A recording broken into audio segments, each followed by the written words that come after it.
All right, welcome in everybody. Happy Friday night to each and every one of you out there. We got a fun show lined up for you tonight. As always, we don't have Mr. Producer here tonight though, so for somehow or another, I'm going to have to fill his shoes, and he's got very big ones. So I'm going to do the best I can. We'll make it go as good as we can. Joining us as always, we've got the snooty lady that only comes and hangs out with us, pours, just to write it off on her taxes. How you doing there at Gutters Pub? Doing good. How about yourself? Doing well. Glad to have you here. Joining us, as always, tonight, we've got our token mad scientist out there shocking himself faster than he can shock the world. How you doing tonight there, Nathan? Baker's got big ones. It's going to be a fun show. Good to have you here. And the mouth of Houston joining us, as always. How you doing tonight there, LW? Hey, what's up, good people? Glad to be here. Let's have some fun. Yeah, it's going to be a good time. Good time, as always, here on Friday night. We have our token redheaded stepchild jumping back in here with us as well tonight. How you doing there, Tombstones? I'm doing great. Happy Friday, everybody. Yeah, good to have you here. And joining us tonight, we got a hell of a duo, Doug and John from the Wendibros. How you doing tonight, Doug? Doing great, and happy to be back on Abbinormal after a little while. I know it, man. I'm glad to have you back. John, you as well. How you doing tonight there, John? I'm doing great. Excited to see what we're going to talk about tonight. All right. Well, I hope you know what we're talking about, because this is on you. Well, good to have you, everybody, here. Thanks a lot, people coming in. I already see we got a bunch of beautiful faces coming in here. Gumby, Matt Dummett, Gene, Karen from HR. We've got, who else? Budman's wife up in here. We've got, let's see, TK. What's going on, TK? Good to see you. Vic2 Productions coming in here saying, hey. Let's see, we've got Wasabi over there. Wasabi, good to see you. We got two awesome dogs up in here. We got Ann coming in here. Ernie Birdie, Daniel Berry Sports Highlights. Joey Foster in there as well. Dozer, the Silent Forgotten. Let's see, the Wendibros in there in the chat. If I missed your name, didn't do it on purpose. Sit back, show's about to start. Would you mind telling me whose brain I did put in? And you won't be angry? I will not be angry. Abby someone. Abby someone. Abby who? Abby normal. Abby normal.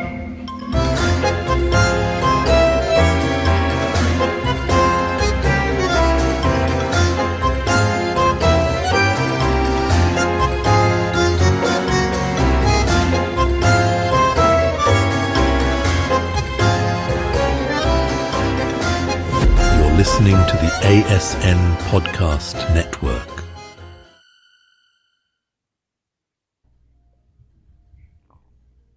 All right. Once again, thanks a lot, everybody, for being here. I don't know why this is still up there. Guess it's my job to bring it down. There we go. We got something going right or wrong. We'll figure it out. So, yeah, thanks a lot, everybody, for being here. Please make sure you have hit that thumbs up no matter where you are tuning in from. We are live over here at Traveling Fools on YouTube, live on X. We're live on LWs. We're live on Old Man Builds. I don't know, Facebook, YouTube. We're live on Gutters Pub. I think she's over there on something called Twitch or something. And YouTube. I think we're live on Wendibros as well. We're live on Tombstones as well. So, I mean, Lord knows, I see a bunch of you already flowing in here. Thanks a lot for being here, no matter where you're coming from. Good to see all you people in the chat. Thanks for being here. So, Wendibros, what's going on, guys? Good to have you back on. Glad to be back. Yeah, it's been a little while, but yeah, we always love coming on here and talking to you guys. It's good to see everybody again. Yeah, it's been a while. I think last time we talked to you guys, you were, doing a lot of different stuff, getting involved. Kind of tell everybody who you are, what you got going on, just fill everybody in. Everybody here might not remember who you were. All right. Do you want to go or you want me to go? Whatever you want. All right. Well, we are the Wendibros, and we are a paranormal investigative group, but we've kind of gone back to our roots a little bit. We're kind of calling ourselves Anomalous Archivists. So really what we are at heart, and I think John hit the nail on the head a couple months back, that at our core, we're always talking to people, real people, and being their bros. And I think what we tend to overlook a lot of, especially in the paranormal community, is that we always want to focus on, and it's important that we focus on the history of these areas and these very important places. But it's also, if we're going to progress further and do new things, that we listen to the average everyday folks out there, because they usually have a lot of incredible stories to tell. And if we're to get new folklore and preserve the folklore and the word of mouth passing on, well, that's where we kind of step in on that. So we're here to archive that and really drive that home. So we are your bros, and so again, we're still in the world of the paranormal, but at our heart, John said it best that we're also investigative reporters at times too. Yeah, we just like to, it's we have the most fun when we get out and we meet new people and learn new experiences because, we've been going seeing different places and we don't want to do the same things that everyone else is doing because how many times can you tell the same story and make it interesting? So I think it's important that we go out and we meet new people and we get some experiences. And we talk to them about them. Right. Or just a fun story. Right. No, and I get that. And, like you said, it's fun to go out there and meet new people. That's why we have fun here, bringing, different people on, talking, hearing different people's stories, hearing a lot of, different stuff, keeping the different conversations. So let me ask you guys real quick. I know, we were talking about drama in communities there for a second right before we went live.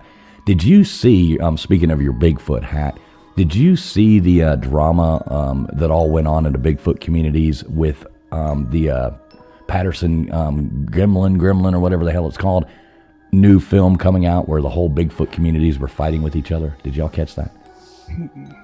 No. I think the only thing I'd seen is where they were, where they may have debunked the initial footage. Is that what you're talking about? Or? Yeah. Okay, so it totally split all the Bigfoot community down the middle. Oh, yeah. So these people were fighting with these people. And we did a video. We had a guy, real knowledgeable guy come on. And I'm still getting comments on the video of people arguing in the comment section of that video about the Bigfoot thing. I'm like, oh my God, this is hilarious. Yeah, it's and it's so funny though because I feel like John and I we get stuck. I think whenever we first started, we got stuck on Appalachia.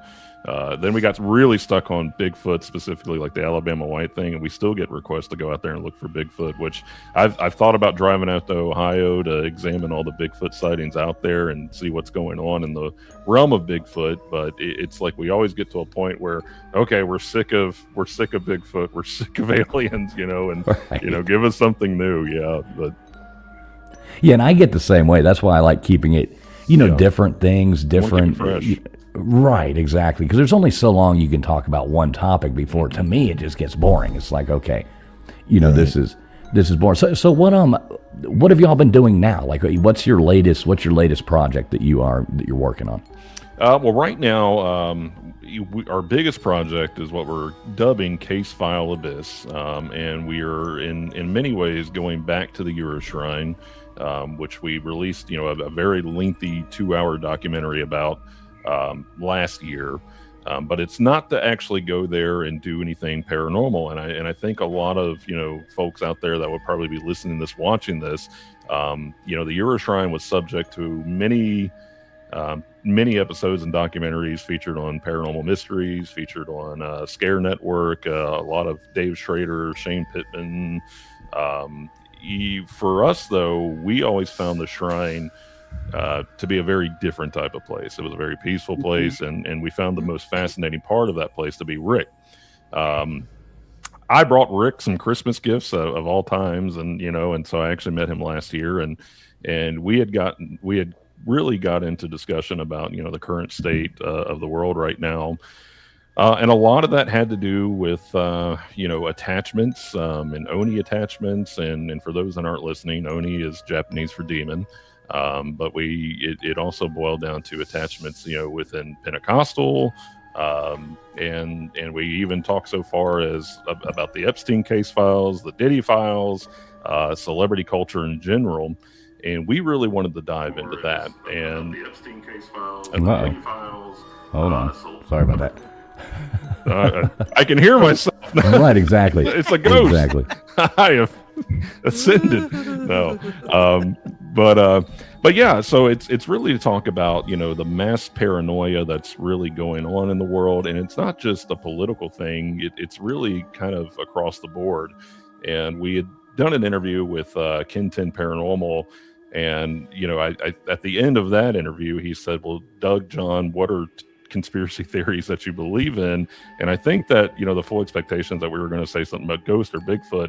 And I said, I think that we're in a mass psyop. And I think John said 9/11 was an inside job, Yep. and so we just kind of turned it on its heel a little bit. So, and that's really what we're going into with this documentary. And I don't say this lightly. It really is truly the darkest territory that we're going into, because we are going to be looking at things that are truly scary, not ghosts, nothing like that, but things that are really, being documented and truly going in the world, whether it's your Epstein's or your Kenneth Copeland's and Pentecostal and, mass psychosis, indoctrination. I find those things infinitely more terrifying than what I would find in an abandoned home. Yeah. Sounds like That's a trip very cool. to Washington to meet some Democrats. Well, both sides, buddy. It's everywhere. Yeah. Yeah, we're not going to pick on any one person because it is across the board. It's everywhere. I mean, people are so much scarier than ghosts, in my opinion. Oh, I was really? going to say that Really. it's more frightening because it's human on human. Yes. Yeah. It's not like the unknown out there. Well, and I believe that a lot of, what we see out there, and especially just in the paranormal world, that there's less to do with, things that go bump in the night, and more with the psychology behind it. I think that a lot of things are being manifested through our own minds and what we realize. And whenever Rick brought that to our attention, he said, I just really want to get ahead of this. He told us some incredible stories. And the thing about Rick is that, whenever we first went there and met him, we heard outlandish things from him that were all 100% true. Once we actually did, cross-reference and checking and, fact-checking him, and it's all in our initial documentary with him, is that everything that he told us was true. And I won't give too much away, but the story that he told us last week that we were there, it was, we believed him, but it's one of those things that are unbelievable until he actually brought out physical proof of it. And it, kind of melted my brain a little bit. I'm not going to speak for John on that, but it certainly did. So is this one that you're just now starting to film? Like you had been, hadn't you already started another film that you're working on that is almost done, and now you're starting on this one? Is that? Am I hearing that right? Yeah. So we are actually in the B-roll side of things for our Appalachian witchcraft documentary, which we begin shooting in July, and we'll be meeting a number of granny witches, esoteric witches. We'll go Explain all what the that way. is. Esoteric. So or granny witches, esoteric. I'm Yeah. sorry to be ignorant on the topic, but yeah, I have no idea what that means. John, I'm going to let you take this one. So the in this area, in the Appalachians, there were a lot of people were isolated, and everybody here has somebody in their family a couple of generations back, and they had a granny or an aunt or somebody, and they always had these remedies. They would say, you come and take this little bit of lemon juice and so and it'll get rid of your stomach, or and it's more than just that, but I don't know, there's this weird kind of quiet subculture that kind of runs underneath the Appalachians, and there's like this, like my mom used to always talk about her great aunt. They called her Witchy Poo. She was born with a caul over her face, when like part of the lining when she was born came out, and apparently that's supposed to be a sign that you have the second side, or so there's a lot of people around here, and it's still based in they still base it in Christianity. There's not like witch, so to speak, but there's this. It's very strange that a lot of the older people around this area would have these kind of medicinal things that they learned, and most of it's just kind of like folk remedies, but it does have this underlying not a cult, but strangeness to it, and so that's kind of what we're. I would say it's almost kind of an ethereal feeling in a way. It's what a lot of it goes into, and I would say everybody within the Northeast Tennessee area probably knows somebody within that realm. And I think a lot of folks would be shocked on, and the term witch is very overly used, and a lot of these folks that you would meet, they are every bit of a Christian in the true sense of the word, but they practice remedies that would have been frowned upon at one time. My grandmother was what they knew as a seer. She was able to just right away, and I've seen it, see her just look at a woman that could be like 2 weeks pregnant, and she would say, "Oh, well, congratulations," and it was everything to do with the aura surrounding them, to the glow of their skin, and the way that they carried themselves, and all the way down to where she, this is kind of a crazy story, but she was able to accurately predict where a dead body was in Maryland. So it's again, there's something to it around here, and you can call it intuition, you can call it gut feeling, but I think for us, we want to shine a light on it, and really, not projected in a way where it's nefarious or evil, and I think we've heard the phrase Tik Tok witches, where they care more about the aesthetic than they care about the actual historical lore behind it and surrounding it. And a lot of these people are, a lot of the folks that you talk to, that are truly into it, they don't even like the term witch. They like, being called healers or healers is a big thing around here. And a lot of it boils down to, if we look at the course of history, even holistic practitioners and alchemists, and they were all persecuted at one time. You could just point a finger at somebody and that was a witch, right. If it just thought differently from you. Well, I mean, there's even like how ridiculous is it? Like witching water, that's not witchcraft, but they call it witching water. Yeah. I mean, that's just, Nathan, you could probably, how does that work? Do you know how that works, Nathan? Not everybody can do it. Well, I think most people, I mean, I don't know, I can do it.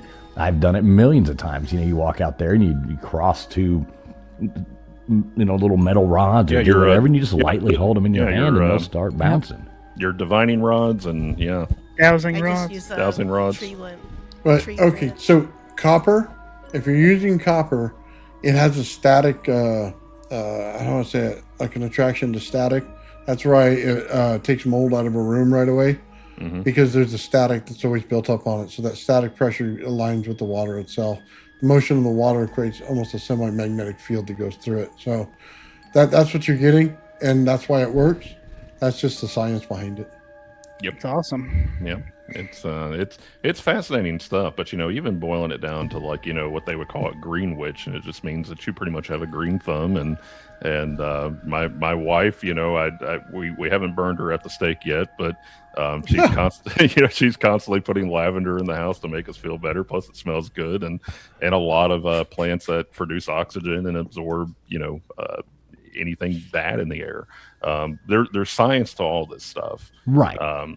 And that's really what we're trying to shine the light on for it too, is that it's become so dark, and we've even seen folks out there taking safety pins to prick their thumbs and put it and there's really not a lot to that other than just aesthetic.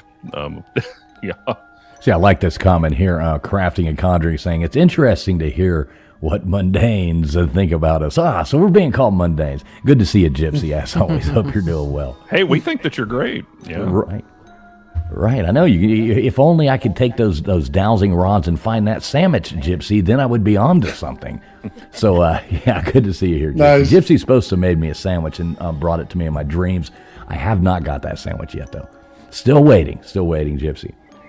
Yeah, there's a lot of that stuff. You look back at, like I said, witching water or doing, basic things. You were talking about alchemy, and things that people would look at that as being witchcraft at one time, but it's not. That's it's just science. Basic science. Yeah, it's science. Yeah. We look at the medicinal compounds of most modern day medicines, and a lot of them, I won't say a lot of them, but they use natural properties. It was all compounded at one time from something natural. So yeah, I mean, it's you could really point your finger at everything and call it witchcraft if you're superstitious enough. Yeah, if she weighs the same as a duck, Monty Python stuff. Burn her, it's like that's what I go back to. It's just so ridiculous. So yeah, anybody else got anything they want? Tombs, you got anything you want to add to that? Gutters, old man? Yeah. I don't think so. All right. Yeah, so that's the one you're working on now. So you're going around, you're interviewing a bunch of, I guess, people through Appalachia about that. That'll be interesting. So when will that be wrapped up, good to go? I'm hoping to have that released by October. That's going to be the biggest project of the year for us. I'm sure of it. Like I said, we're in the B-roll footage right now. So I'm just running into the forest and getting really pretty shots and going to rivers and old sleepy towns and getting all those shots. So we begin doing interviews in July, and it's actually going to be at a Witches Coven retreat. And we're going to be there interviewing them and really get their true stories. And it's shocking on how many folks that we've had reach out to us to want to be in this. All the way from I've had Viking practitioners reach out to me that want to be interviewed, and we may have UFO experiencers that practice in magic. So it's going to be a very interesting one. But again, we're not here to make fun or cast judgment or anything like that. It's we truly want to know, what your methods are. And I think that, with this, it's to, one, enlighten people on what it really means, to practice this stuff, but also, shine light on Appalachia, because I think that, for us, we've kind of become, we were in Appalachia, especially in Southern Appalachia, we were very forgotten for a long time, and there's plenty of remnants that show how forgotten that we were. It's kind of sad in a way, but then somehow we've become viral in Appalachia, and so now it's like, look at, and it's all these crazy superstitions that they talk about Appalachia, like don't go up a flight of stairs in the woods because you're going to be zapped to another dimension. And a lot of these things are old wives' tale. The reason why you don't walk upstairs in the middle of the woods is because there's no foundation and the building around it is collapsed. So you're gonna get hurt. Yeah, you're going to get hurt. So it's that stuff is designed to scare you, not zap you to another portal or dimension. That happens every day anyways through CERN. I mean, that's right. Our parents do that a lot in this area. They, it's like the fairy tales. They tell you something to scare you, to really make it stick in your head, because they know they're not just going to listen to reason as a child, so they have to scare you to make you remember something. It's a weird kind of psychology parents like to do to their kids here. Yeah, most of those things. You look at nursery rhymes, you look at, old tales, old, stories and stuff like that. Most of that is like, it's kind of like the 10 Commandments. I mean, the same kind of thing. If you do these 10 things, chances are you're not going to have a bad life. Don't bang your neighbor's, wife. Don't, steal from people. Don't kill. You know what I mean? There's these basic things that, hey, if you do this, you can look at it religiously, or you can just look at it common sense wise. Hey, here's 10 things. If you do this, you'll probably have a decent life. Right. I mean, that's kind of how I look at that. So I'm excited to see that come out. Yeah. So you guys going to volunteer for the healers and stuff to see if they can work whatever they're doing? I don't want to call it magic, but whatever the process is. Yeah, I mean, I would be actively involved in that. It's for me, I can tell you just, not without giving out too much information about my personal life. I was critically ill, about around age 34, age 35, and nearly passed away. And it was actually my neurologist that informed me that you probably need to seek holistic practitioners. So I went I did a full dive into it, because at that point I was desperate. And I was shocked on just how much holistic practitioners were able to help me with just everyday things, that I would not have been aware of, because, I had trusted modern medical science for so long, and you should, but you should also in conjunction work a lot with the natural remedies that we have as well too. So I'm a big proponent of. I'm constantly telling John to take a certain type of mushroom and take this. Nothing magical, but but I think what he took. I think you were taking lion's mane earlier. So, I had some lion's mane gummies. I'm kind of disappointed you said not magical. Not magical. Yeah, we would have been in for that ride. It's been too long. It's been too long. But yeah, so it's so as far as it goes, I don't care to dress ridiculous and make a fool of myself if it means I make other people look smart, and and that's okay. So no. I asked about the healers because they usually have like home remedies, like plant-based stuff that they usually use, stuff that opens pores or does something in your body, in your gut to heal you. They usually know a lot of that stuff very well. Oh, yeah. Well, it's interesting that you mentioned that. So one of the granny witches that we'll be interviewing, my wife had actually thrown her back out, so you can kind of tell we're in our 40s now. But it's she had thrown her back out, and this granny witch actually gave her black pepper black pepper scrub. And she said, just put this on every night. And I think the first night she felt significantly better for it. So apparently it helps with inflammation and pulled muscles. And but yeah, I fully trust the holistic side of things. Now, if you can find a good practitioner and somebody that you can trust, absolutely. Now, there's going to be folks out there as far as healers that are going to be very gimmicky, and they're going to throw everything that they've ordered from Temu at you. But go find folks that truly forage. The one I had in Chattanooga, he constantly taught classes about foraging, and I truly credit with him for saving my life. Shout out to Chattanooga Holistic Medicine. Go check them out. So. Yeah, that's cool. There's a lot of stuff there that is probably better than what they're feeding you. I mean, I don't want to go too much into that topic, as far as meds, the Lord knows the overseers might get mad at us, but it turns into one of those things where it's take this, and it's like, well, now this happened, and they're like, well, now you got to take this because of that. And then you're like, well, wait a minute, you finally end up at the end, you're getting those things, you read those things like this may cause, and when I read anal seepage, I'm just like, I'm out. I would rather have whatever this is. You're right. Like my wife and I were watching a commercial last night, and I think it was to lower your LDL, but it made your genitals and anus swell. And I was like, well, that sounds terrible. Right. I think I would just deal with the high cholesterol by eating better. Right. Yeah, I'll you can take always my do chances on a heart attack. Yeah. If I see an ad on TV where the lady's riding a bike on the beach and her hair's blowing in the wind, I know immediately I'm not taking whatever that is. Oh yeah, fully agreed. Hey, big shout out here, Mishka. Gutters, you want to thank her there for that? Yes, thank you, darling. I said thank you in chat, but I much appreciate it. Thank you very much. Love you, darling. Shout out to you, Mishka. Yeah, thanks a lot. I know people always, appreciate the support and stuff like that. That is very nice of you, Mishka. Yes. We love you over here.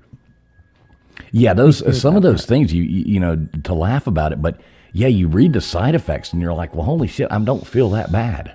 Well, and I think the way like my practitioner taught me is, he said, well, a lot of there's medicines out there that are great, and things that will truly help you, but it's important to treat the cause and not just the symptoms. So, and that's a key factor right there, is that you really want to get to the root of it. So I always tell folks that if you're going to go to the doctor, get you a really good doctor that you trust, but then also go to, an integrative doctor as well too. But at one time, you could have screamed witchcraft and they would have been, stoned to death. If you ever go to an Amish community, see how they eat, how they do things, the process they do. They have a lot more things in there that understand nutrients of plants than we ever would. Absolutely. Well, and you're not getting a lot of bad chemicals or anything either. And I work in an area that has an Amish market, and I'll go there and buy some of their food, and I don't feel. It sounds silly, but I don't feel bloated. I don't feel inflamed. I don't feel any of that, whenever I eat that. And, I was one of those folks that swore off bread for a while, but I can eat that and be A-okay throughout the day. Oh, yeah. Now, here's a good point put out by, sorry, Nathan, go ahead. You go ahead. Oh, I was just going to say, good point put out like by Budman's wife over here. Honey's one of those things that people, totally look over. You have to make sure you get your local honey. It's kind of pointless unless you're just trying to, sweeten something, more naturally or something like that. But I mean, these people have allergy problems. They have, all these different things. If you just take a teaspoon, 2 teaspoons, put it in your coffee every morning of honey, your local honey, make sure it's really local honey, buy it from a local person, support your local communities, go there and do that. You won't have allergies anymore. You won't have these problems. And it has so many healing things, and you'll be healthier. Oh yeah. And don't use metal in your honey. Yeah. Yeah, what does that do? I forget It what that is. messes with the bacteria, Yeah, if you like the use a good metal bacteria. spoon, like if Yeah, you use you're a metal supposed to spoon. use wood or plastic. Yeah, it's so weird. Yeah. You know, also the honey on the shelf is like less than 1% honey. Oh yeah, yeah. It's Yeah, they pretty much dilute it just so syrup, much. Yeah, all the good stuff and it's gone. So that's why you Yeah. should get local. Come on, we know there's only one good use for those honey bears that you buy on the on the shelf at the grocery store, and it's not See, the honey. Oh, sorry. No, go I ahead. use honey. She's thinking of whipped cream. No, I use honey for wound care for like my horses, because usually when they tear something up, it's a big cut. So you're not just putting some Neosporin on it. You got to slather it up. And honey is a natural antimicrobial. Exactly. Yeah. And it's Nice. amazing. And I got that from my granny witch. So, 'cause Oh, my wife's that was- papaw. that was my grandma and my mom. They knew all these things. Yeah. Absolutely. My wife's papaw was always like, tablespoon of honey every single day, and you're a-okay. Yep. Yeah, my mom swears by for wounds and stuff. That what is it called? Manuka honey. Mm-hmm. Have y'all heard of that? Yep. Yeah. It's great. She swears by that stuff. Yeah, and it's really good, and it's cool too. Honey's the only thing that never goes bad. I mean, didn't they found it in like was it King Tut's tomb, I think, or one of those tombs? They found honey, that was actually still good. It had been that long and sealed in that tomb, and it was actually still just as fresh and just as good as it was when it was put there.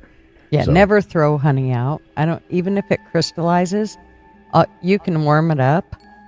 Putting it in the sun is kind of one of probably the better ideas. And just let it warm up, and those crystals will go away. Just don't throw honey away because it gets hard. Not even if you get it from a mummy. Right, exactly. Even if you might get the curse of the mummy, but at least you got the good honey out of it. Right? Don't steal the mummy's honey. I want to thank Jean. Thank you for the $5 super chat. Look Jean at that. Gambler. Jean. Right on. Much There you appreciated. go. Awesome. Gene coming in for you. There you go, Gene. Much appreciated. Everybody loves that kind of support. So, have you run into anything scary doing any of this? How's all that working out? I mean, is it anything shocked you? Anything been like, ooh, well, that's off the wall, or? I think the most recent case, and I won't speak for John, but I think the one that we're getting ready to film on the 30th, it came to a shock. It came as a shock to us. For what we're getting into, and like I said, I think that was probably the most unsettled I've ever been after we had talked to Rick about it. But I think that we're up to the challenge for that, and I think that Rick trusts us with that as well too. As far as anything recently, I can't think of anything other than we got cussed out by an EVP at Sensible Tunnel. So we do want to talk about the tunnel here in a minute. Yeah. I actually did want to talk about the tunnel, because that's kind of fascinating to me. I looked into that. I guess y'all were, recently looking into that. But so let me ask you first, though. So you're filming these things. What are you filming with? Just out of curiosity. I'm kind of into photography and Well, let's see here. We've been doing this for 3 years now, 4 years now almost, and so I think it started out with a webcam on a computer, and then it went from that to a Google Pixel, and then now we continue to upgrade our gear. So now we're into the pro grade era of our Wendibros career. So it's now we're up to the Sony Pro cams with the 4K resolution. So we have the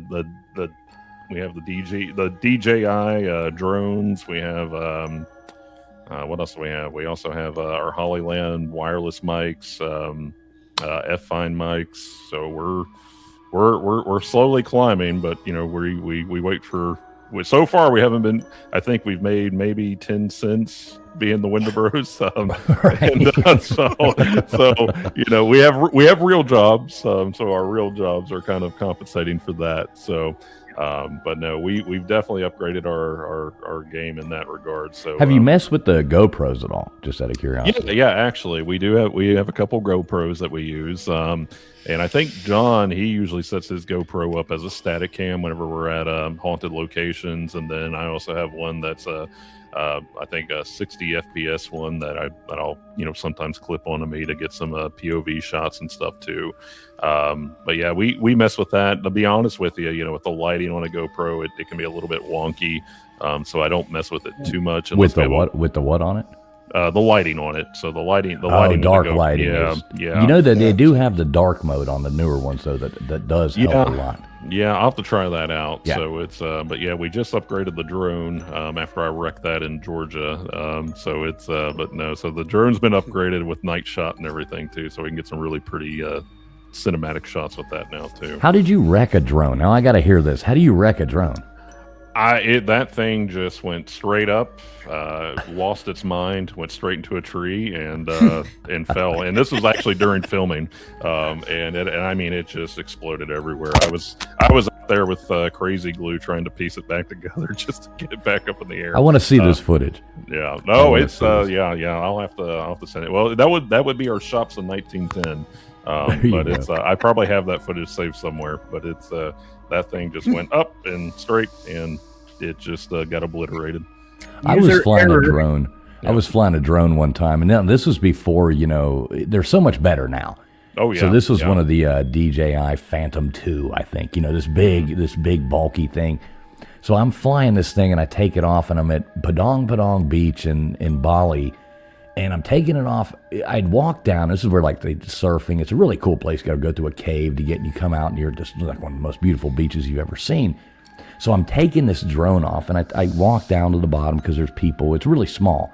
There's freaking monkeys running around everywhere trying to steal your shit. It's kind of chaos. So I take it off from down here, start flying it, getting these really cool shots, over the ocean, these huge waves coming in. Didn't realize about 10 minutes later, I come to bring the damn thing back, and all of a sudden the tide had came up like 2 feet. So where I took it off from was no longer there. Now, this was before there was a bunch of satellites. Now there's so many things they connect to, so I was kind of free flying anyway. But the go to home option was obviously gone. So I had to stand on the side of a cliff with no railing, no nothing, looking down. There is none of those safety features over there. And fly that thing with one hand with my controller and catch it midair as it comes through. I'm lucky. Yeah, that's dangerous too. I've had it's those blades, the way they're going. I mean, it's so I'm so trigger happy with the new one now that I barely have used it. It's like I have PTSD from the last one, and so now I'm just so I don't want it to go more than a mile away from me if I can help it. It's just it's and even the safe landing zone. I'm over there just watching it and having to hit the emergency in case I need to guide it back. I just don't want to wreck it again. So yeah, I don't like losing sight of mine. No, I know some people don't take it a lot of paranoia behind that. Oh yeah. And I'm I just like to be able to see mine, at least know where it is. It's easier to bring back. It's easier because they can be kind of stressful. Oh, they're stressful, yeah. And at first, whenever I had my first one, I was very zen with it, and it was very much a leisure thing. And now it's I'm terrified to even fly it. Right. Yeah. I don't want to lose it again. It's too expensive. Which one do you have? I want to say it's the what is it? The DJI. Oh my gosh, which one is it? It's not the Neo. I'd have to look it up. Yeah, it's probably the Mini. Is it the small one? I think you're right. It's the DJI Mini, but it's the newest model for it. Okay, yeah, I've got the one. I think the one that we have now still only shoots. My brother and we always go in on those things. I think it's outdated at this point. We need to get a new one. That's why I was asking. But I love the ones as long as you can keep them 249 grams. Isn't it 249? And you don't have to. You don't have to register them. Yeah, right. That's what I always go for. Yep. Same here. Yeah, that's cool. No, I look forward to seeing that footage. Like I said, I might actually make a trip up and watch your theatrical release on that. Yeah, that would be cool. Fingers crossed. Fingers crossed. Yeah. Yep. Hey, I'm waiting. There'll be popcorn, right? So cool. Yeah, I'm sure they can do popcorn if we get that lined out. Yeah. Yeah, we gotta get that $5 ticket sale. Yep, I'll definitely. I'll throw Yeah. $10 in if there's There you popcorn. go. There you go. Popcorn in the Yeah. water. I'll throw $10. But yeah, that would be perfect. we really just want to shine light on Appalachia and these folks that are willing to talk to us, and that's just who we are. I mean, we really just want people to be seen and heard, because I don't think that's a lot of what happens in a lot of these folks' lives either. And we've talked to people that they were like, I would never dream of telling other people the things that I'm telling you right now, and I think it's because we don't just jump at the first thing that shows any signs of something being scary or evil or malicious, or we genuinely want to listen, and if we can help, we will. Yeah. Well, yeah, and I mean, you have to listen to what people have to say. I mean, we can all look at something and say, that's a lunatic, or that's a, but maybe not. Like, you have to listen to what people have to say, and that makes it more fun. And knowing what different people have, you got to have an open mind. Absolutely, yeah. And well, and it also goes down to the realm of you have those that are closed-minded, but then you have those that it almost borderlines on exploitation in a way. And you really just for us, we want you to feel safe in your own home. We want you to feel safe or wherever you're at. So if you're coming to us and something is truly terrifying happening, we want to know why. So how do most people come across you, like to reach out to you? How does that happen?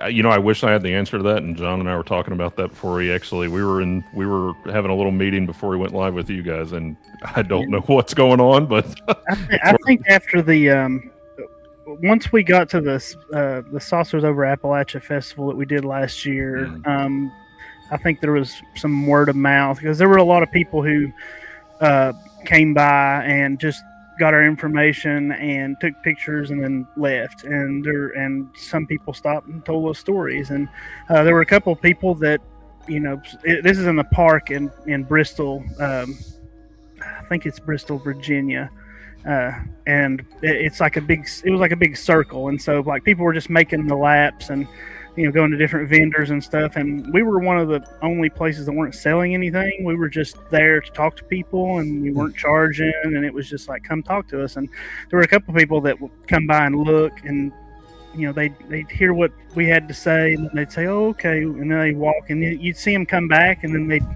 kind of walk closer to us like they wanted to talk again, and then and then this one person actually did a third lap and finally came back. She said, I've been trying to decide whether or not I want to talk to you and tell you this story, and I've decided to. And it was a very interesting story that she told us. Yeah. It was. She said, I have a really stupid story that nobody's going to like, and it turned out to be. It was incredible. It was. It was a good one. Yeah, that's cool. So these festivals, I mean, how often do you go to festivals now? The festival concept was kind of new to us last year. So we did last year. We sponsored the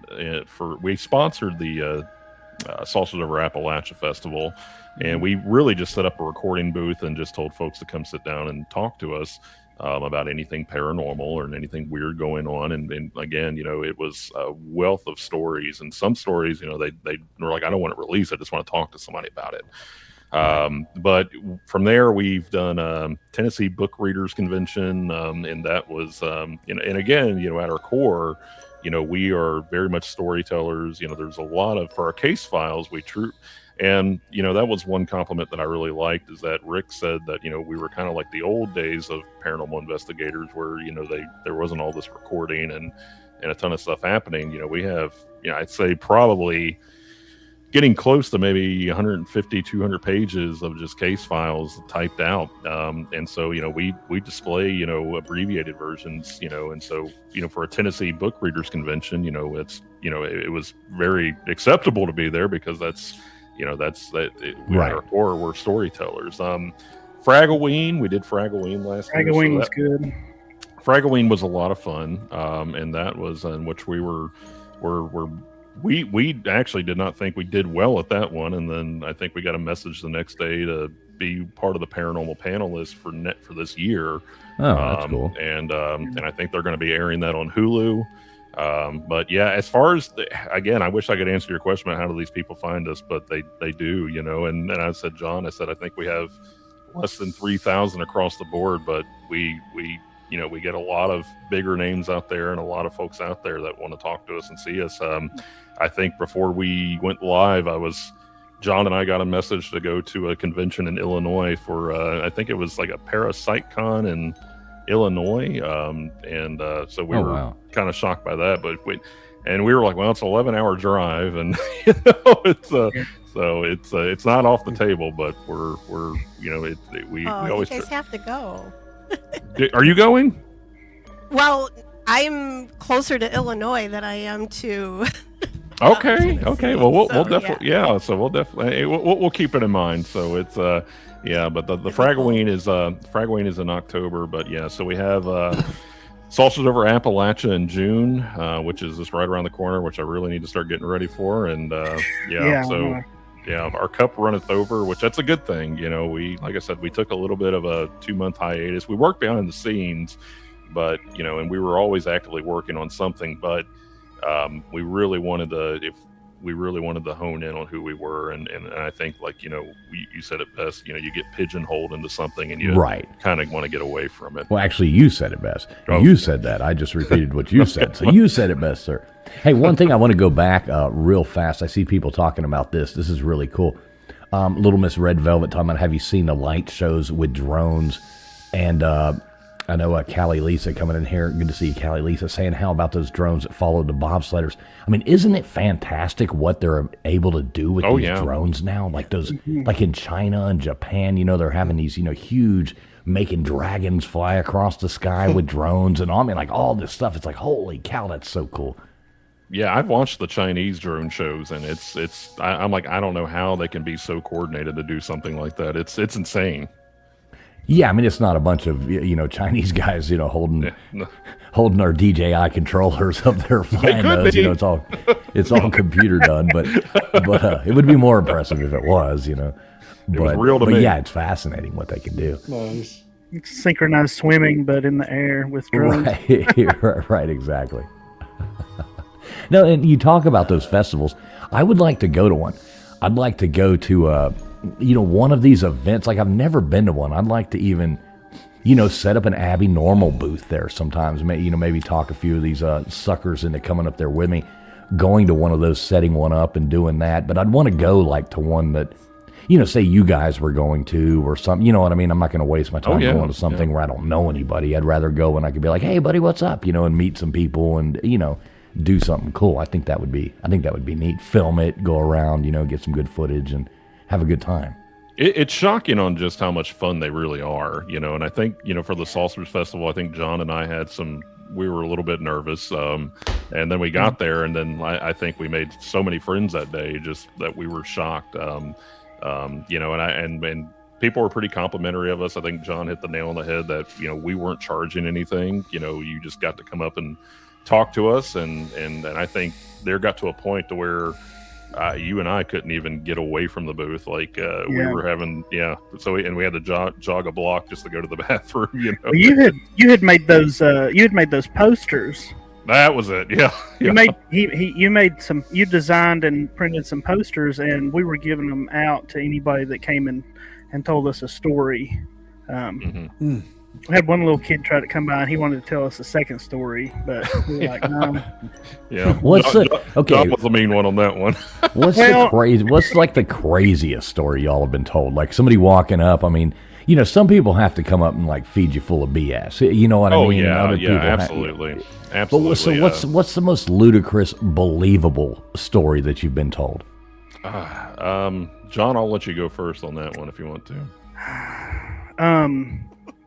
I wouldn't say ludicrous, but there was a story that it gave me chills when I heard it, and it was so the way it was set up is we were like close to the edge of the park, and there was like food trucks, and they had generators going, and half of the time, if Doug was on the other side of the table, I couldn't hear what they were saying unless I was like right next to Doug. So I was over talking to somebody else.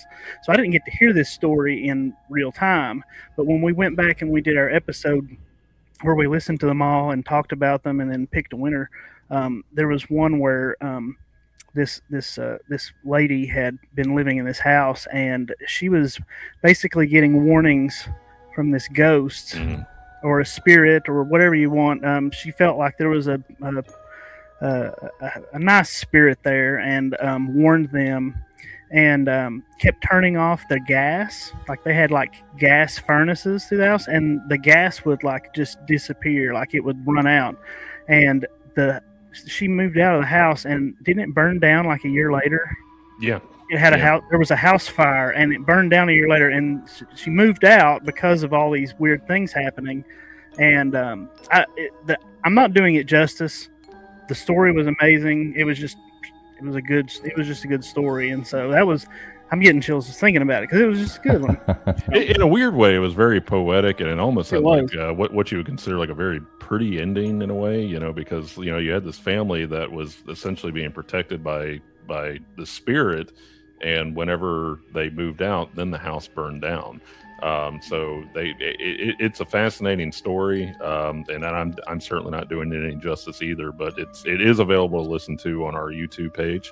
But it's I'm trying to think in terms of I would say I would go a little more sinister. I had somebody message me about 2 or 3 years ago, really seeking advice, and it was the one that it probably scared me the most. And I can't really say it was a story so much as it was a true case.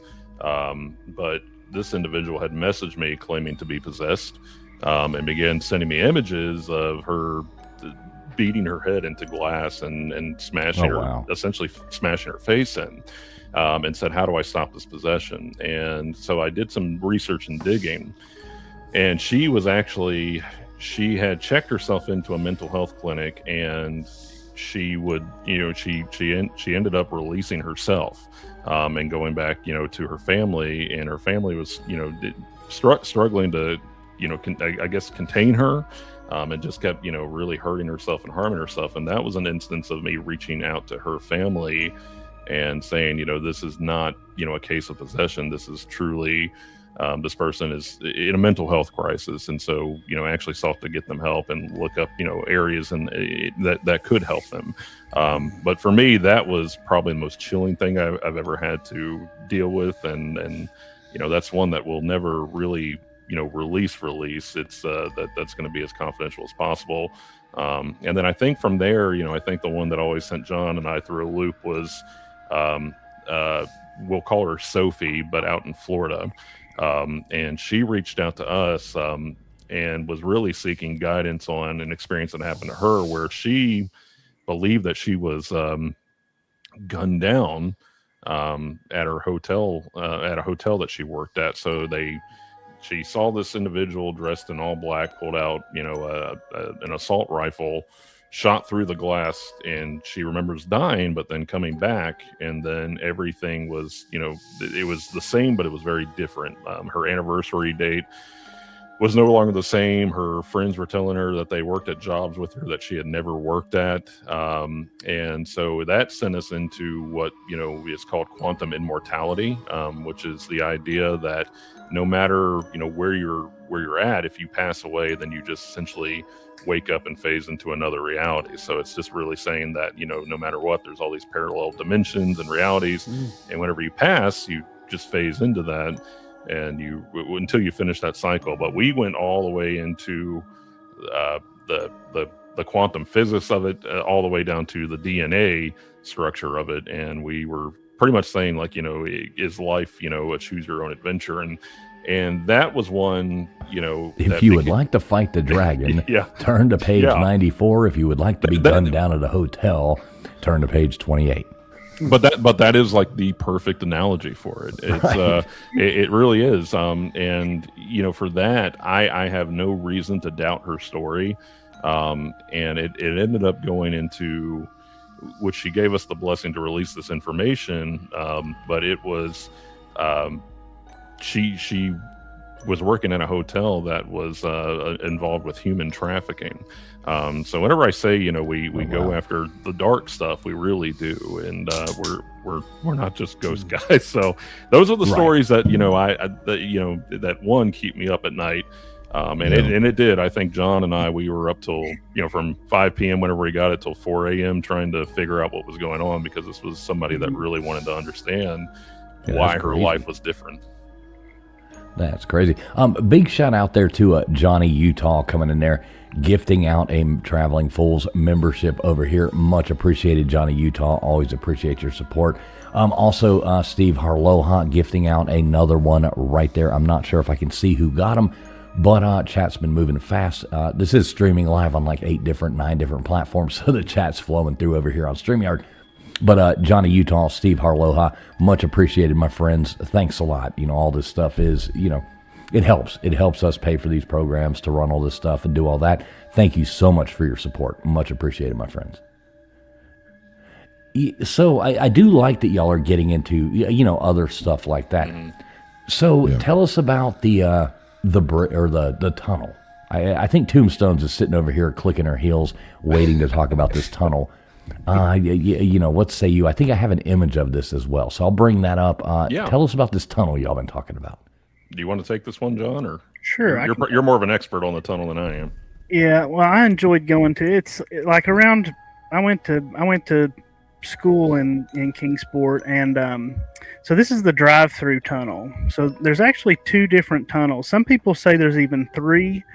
We have not found the third one yet, but basically through this tunnel that you see on screen, on the other side, the road sharply curves to the right, and as soon as you come out the tunnel, you see a large plantation house, and that's where the old man Sensabaugh used to live. That was his name, was Sensabaugh, and so there's numerous stories about how if you drive through this tunnel and you turn your car off, completely off.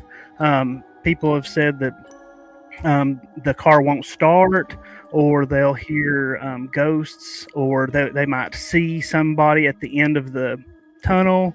And when they turn on the lights, there might be somebody there. It's kind of your basic local haunt. The story goes that old man Sensabaugh had allowed a drifter to come in, and he was going to either feed him or give him some work. But he ended up stealing some silver or some possessions, and he got caught.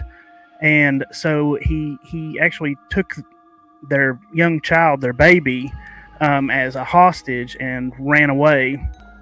And when they got far enough away, he supposedly killed it in the river. But we've not been able to find any kind of true accounts of that. What most likely it is that kids were doing this, and it was getting on Mr. Sensabaugh's nerves, and so he was either hiding and making noises or shooting off. There were a lot of people that say that he would come out and he would shoot his shotgun. But so this is, like I said, this is the drive-through tunnel.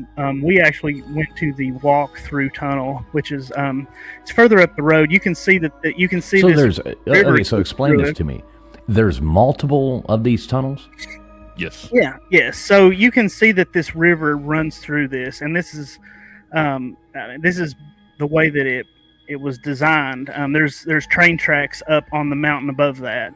And so they made this so that the river could come through, and that river continues on, and it actually goes through a walk-through tunnel. It's only got like a little short... So what's the purpose of the tunnels? A lot of people... So most of these tunnels were for people to get... to pass from one side to the other. Some people would use cattle, like if you had cattle or livestock, you could move it from one field to another. There's a lot of fields like that. You can see them sometimes on the interstate. You'll see like tunnels at weird embankments coming out of the one side of the interstate, and it was so that farmers could move from one field to the other. Their livestock wouldn't be killed. But this was most likely made for travelers to travel through instead of having to go all the way up the mountain. Right. Yeah. At the point of sounding like a smartass. We all know what a tunnel does. Right. Oh yeah. Can you explain again? Oh yeah, so we get from one side to the other of the mountain. Literal. But I mean, were these made for like, to actually drive through roads, or were they made for, like you were saying, for, people, passing through livestock or stuff? Because I see the water coming through this. Is this how it always is? Yeah. There's always water typically running through, unless there's a drought. Unless the water level's too low, it won't. But I don't know if you can see up in the top left of the tunnel there. You can see that wire. Or maybe you can, I don't know if you can see it or not, but there's actually a power line that runs through there too, up along the side. We got a lot of very strange readings close to that, of course. So, there's always the possibility that there could have been electricity surging through, but it's just a good kind of folk legend. So, but the walk through it is way more creepy. I mean, this one's definitely creepy, especially at night. But well, that's what I was gonna say. Like at nighttime, that would be fun to go there. Like you would expect to see like the the clown, Pennywise, standing there holding a balloon at the end of it, in the dark. You're like, holy cow, where am I? Mm-hmm. So what say you, Doug? What do you say about it? So there's three tunnels that we're aware of right now. So and that whole area is what we would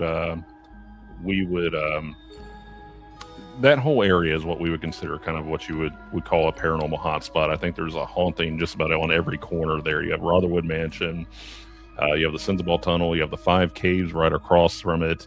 Then you also have the bridge out there and the Netherland Inn Mansion. So that whole area is just congested with that type of thing. So the tunnels themselves, I mean, for that, they're fairly dilapidated. They're fairly claustrophobic and eerie. So the one that you have pulled up right there, that is a drive-through tunnel, and you can only get one vehicle in there coming or going. So you have to usually pause before you go in there if someone else is coming. That right there is the one that we probably had really no activity at. And again, it's such a coming of age type of thing in this area, where the folks in high school and even adults and stuff. It's like I had to bring this up, but it's yeah. So it's but again, that one right there is typically the most where folks are going to, and it's usually the one behind the lore and legend. What we would consider to be the true one is the one that's actually just a tunnel with a natural flow of water going through it, and that is what we would deem the real tunnel. So the tunnel that we have up here is the one that's most well known, but not what you would consider to be the real Sensible Tunnel.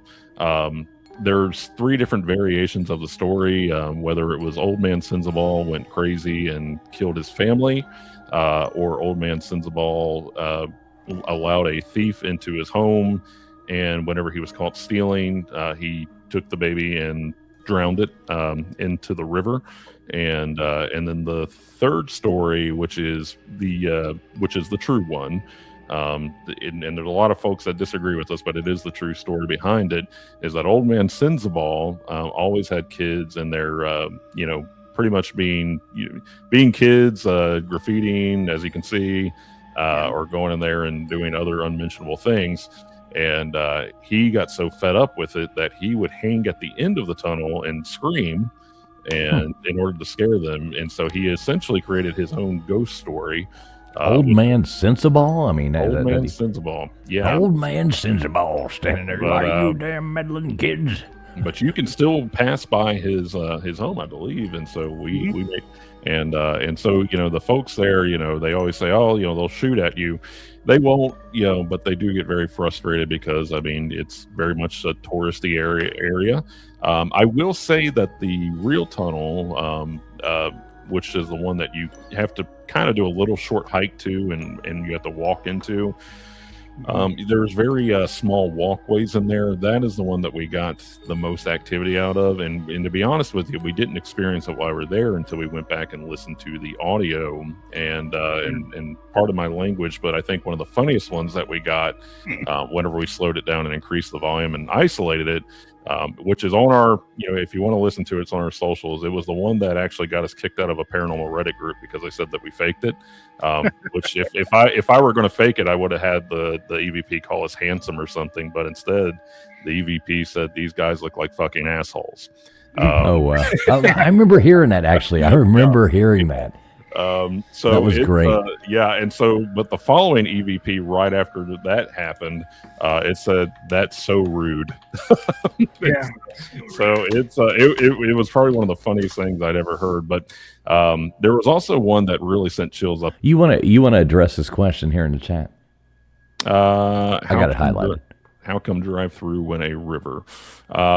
So for that, there is So from there, you just have a flow of water. It sometimes gets fairly deep whenever there's some heavy rains. I don't know if they ever block it off, John, whenever there's a heavy rain or anything. Yeah, they will block off the roads because that area does flood very badly. But most of the time, it's only running down the left side of the way that it's like sloped in there. The water stays just kind of on the left side most of the time. This is actually pretty good flow picture. So so it's so typically the water levels are not so high to where you can't drive through it. Now a lot of folks, they've gone in there and said their vehicle is broken down, and that's predominantly for that is that they get in there and it's in such a flooded spot that whenever they get in there, they get stuck and their car just shuts down because they have all this water intake. Which that's unfortunate for them, but yeah. So the other tunnel is completely walk through. Now the third tunnel, I think that we've managed to locate through chasing ravens who were supposed to go back out and look through there. From what I understand, though, is that you do have to crawl to get inside of it. So I'm not sure which one of us is going to be. Yeah, so you have to actually crawl into it. And from what I understand from the chasing ravens guys.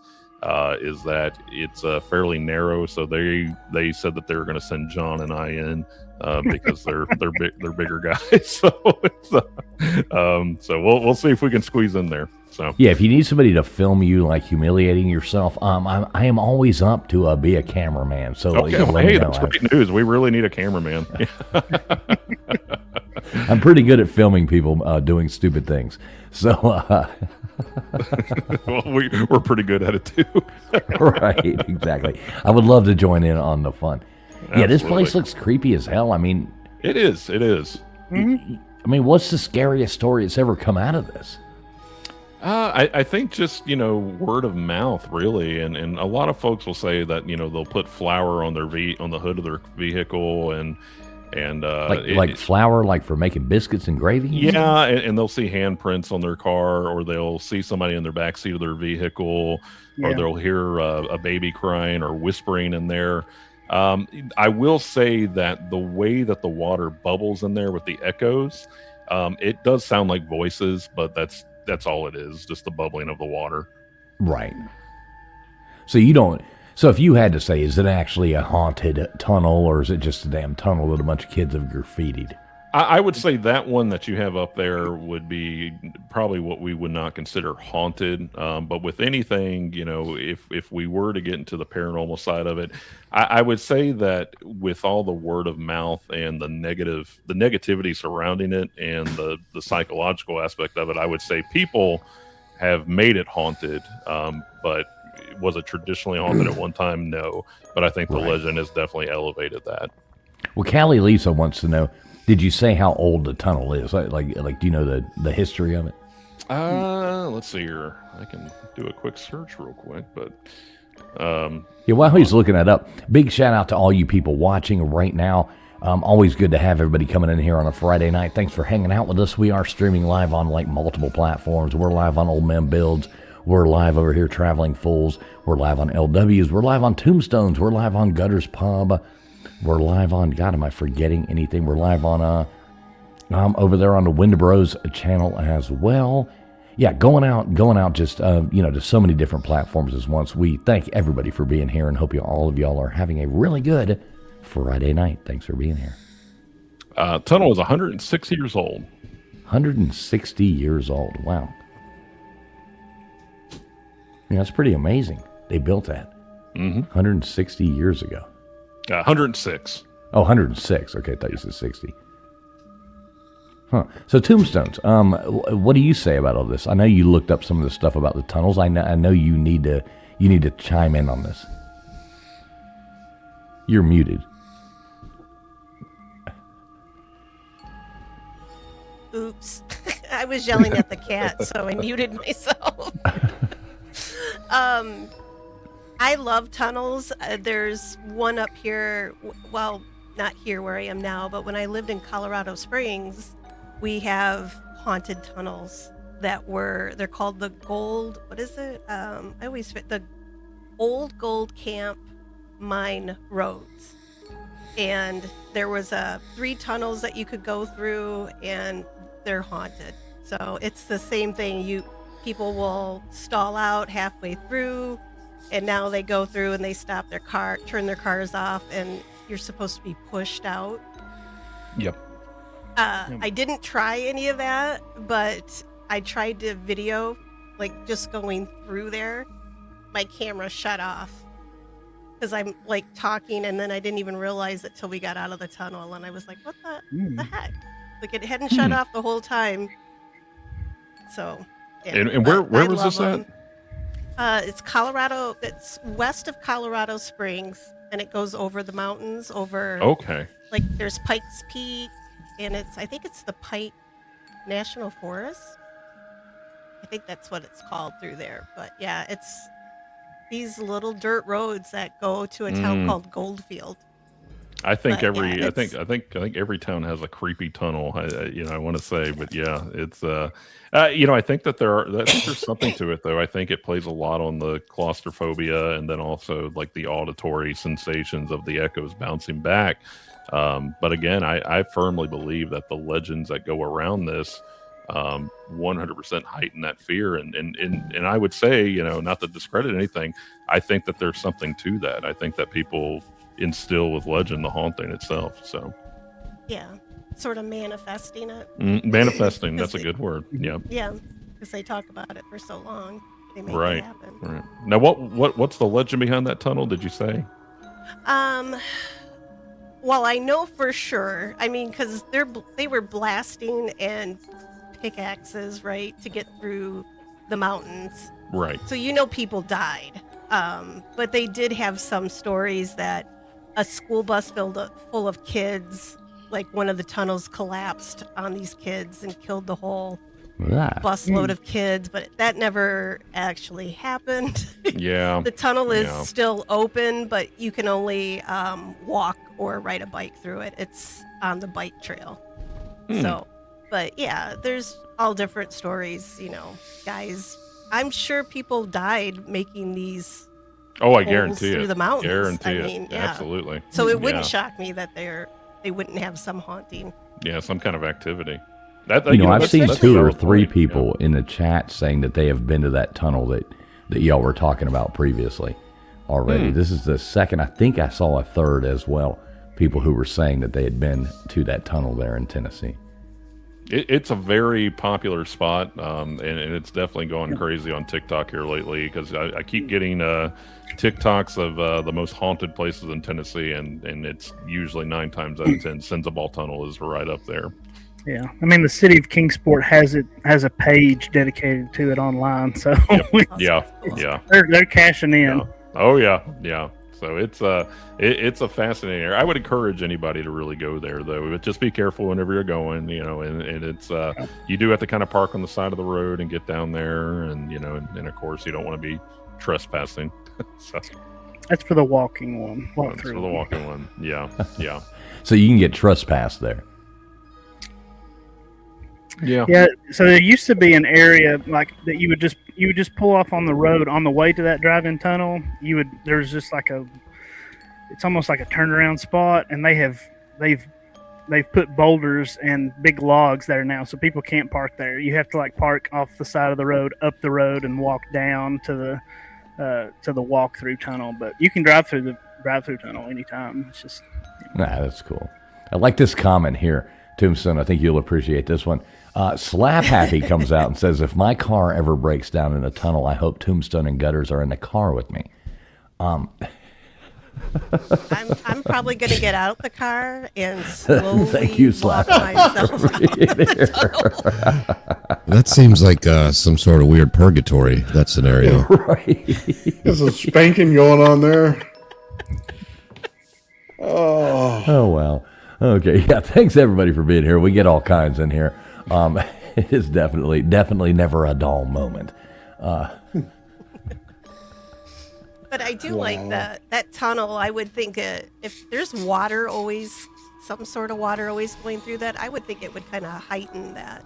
Oh no, I agree with you Any about that. activity, I think right? there would definitely be an amplification. So I know in the tunnel that you have to actually walk into. John and I were doing EMF readings in there, and typically, a lot of folks, and that's the common. That's a big misconception about EMF detectors, that if it spikes, there's a lot of folks out there that'll say, well, that's definitely signs of paranormal activity. Well, no, it could be electrical currents, and that's that in a lot of locations that we've been into. It's usually an electrical line or something giving off EMF, or one of us are recording and we got our phone way too close to the EMF detector. So airplane You said mode, an electrical line was running through the place, right? Yeah, there is. So right in the center of the tunnel. So, but here's the funny part about that though, is that we did find an electrical line going through the center of that tunnel. And with the water running through it, there could be amplification on that too. But that center of the tunnel is where we captured pretty much all of our activity. I think one of the most chilling parts of that was whenever John was in that tunnel, he had his spirit box, and the spirit box said, "Be quiet." And John, got a little bit snippy and said, "Well, I'm trying." He was like, "Well, I'm trying to ask you questions because you told me." He was like, so he shushed all of us, told us to be quiet. And he goes, "Okay, I'm quiet now. Like, show me something." And then we got a very clear EVP, which sounded like a little girl saying, "He says that now, but just wait." And that was, and again, we go in trying to debunk, and that was like, these were like very clear EVPs to where we showed them to other paranormal groups, and they were like, we've never caught anything like this, and all the way to, you guys are faking that. So it's and I said, well, why on this one particular thing that we haven't even released yet, in the grand scheme of everything that we released, why would we be faking that one thing? So like I said, I would have said that we were handsome if I would have faked it. So it's Yeah. Right. Yeah. Yeah, we see you in all your flesh there. It's funny. There's a guy who does a lot of shorts on YouTube. I run into it in the shorts video. And you and him, Doug, you guys look so much alike that I actually had to sit there and go, is that Doug? like many times this guy does these in kind of conspiratorial kind of things. And I really had to dig deep, and I'll actually send you a clip. Oh yeah, I want to see that. I definitely get told I have a doppelganger out there. Yeah, you do. Yeah. And this guy, he's getting a lot of, and I was like, is that Doug? Yeah, hey guys, so you good for another 20, 30 minutes? You okay to hang out? Yeah, I'm good if you're good. Okay, cool. Let's do this. Let's, just for shits and giggles, let's drop the link. If anybody wants to call in, ask any questions to the Wendibros or to us, tell us a funny story, anything like that. I know I see Gypsy still in here. I think she would probably like to chime in on the, the witchcraft thing and all that jazz. I'm going to drop the link over here in my chat. Tombs, you want to do that? Gutters, yes. Old Man Builds, any of you guys. Wendibros, drop it in there if you want into your chat. Up to you guys. I'm going to drop it in mine. We'll keep talking for a few more minutes either way. But yeah, I'm going to drop that link. Sure. Yeah, and yeah, absolutely. I like that question right there. If you go to a place anticipating negative energy, are you kind of inviting that energy? And I would 110% agree with that. Yes, you absolutely are. I would say that any place that we go to, we always try to go into a positive mindset, and so if something's going to happen, it wasn't because we were being negative or trying to, and really out of fear too. Again, and it's not to say John and I have nerves of steel, But there's hardly been a place that we've gone to where we have truly been what we would say scared or anything. But yeah, I think that plays a lot of it. So I think that if you are anticipating something to happen, something's probably going to happen. Where the opposite, where you go in, you say, well, this is just another building. Let's see what happens. You may not get anything. And there's been quite a few cases. There's been quite a few instances of us not getting anything.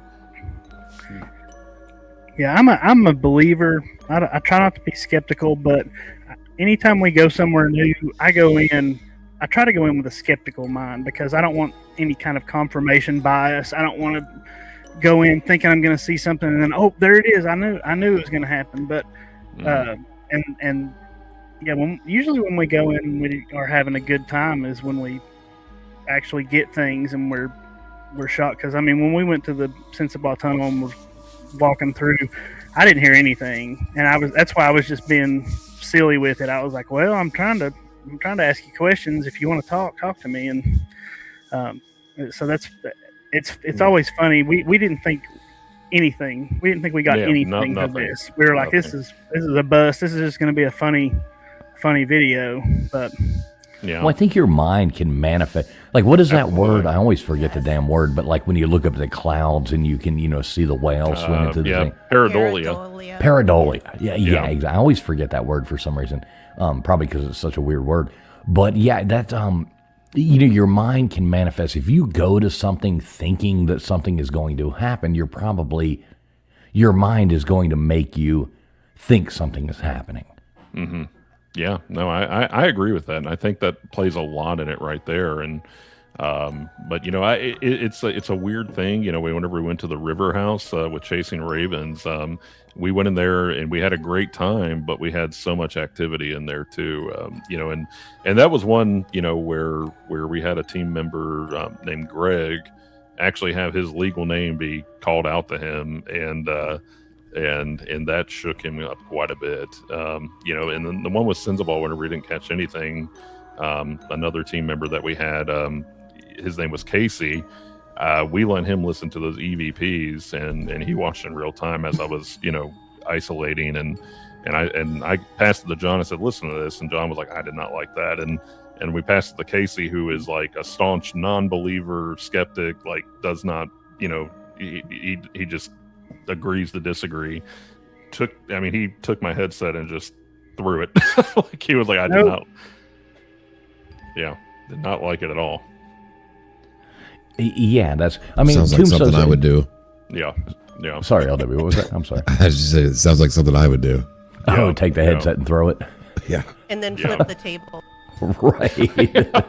Yeah. It was one of those instances, and you get it like all over social media. Like, I'm sorry, I do not claim this negative energy. That we watched, our friend Casey do that in real time. Like he was like, I want nothing to do with that. And I'm glad that you two went, not me. So what do you think about all this, LW? We haven't heard much from you. What's your take on this? What do you think about haunted places? I'm just not really into it. I love listening to the stories, and it's really not my wheelhouse, so I don't have anything interesting to say. But it would be kind of foolish. Any question that I would have, it'd be like, all right. Well, you're probably more into like the new upcoming thing with the government conspiracies and the. Well, that's one question I was going to ask earlier. You mentioned Kenneth Copeland and all that stuff. I've been on that kind of kick the last couple of months, investigating, kind of looking into that stuff. It is wild. I was just curious what kind of stuff y'all were looking into about that. So, without giving too much away, right? Exactly. We have been looking into really the indoctrination of, and here's where we can get a little bit controversial.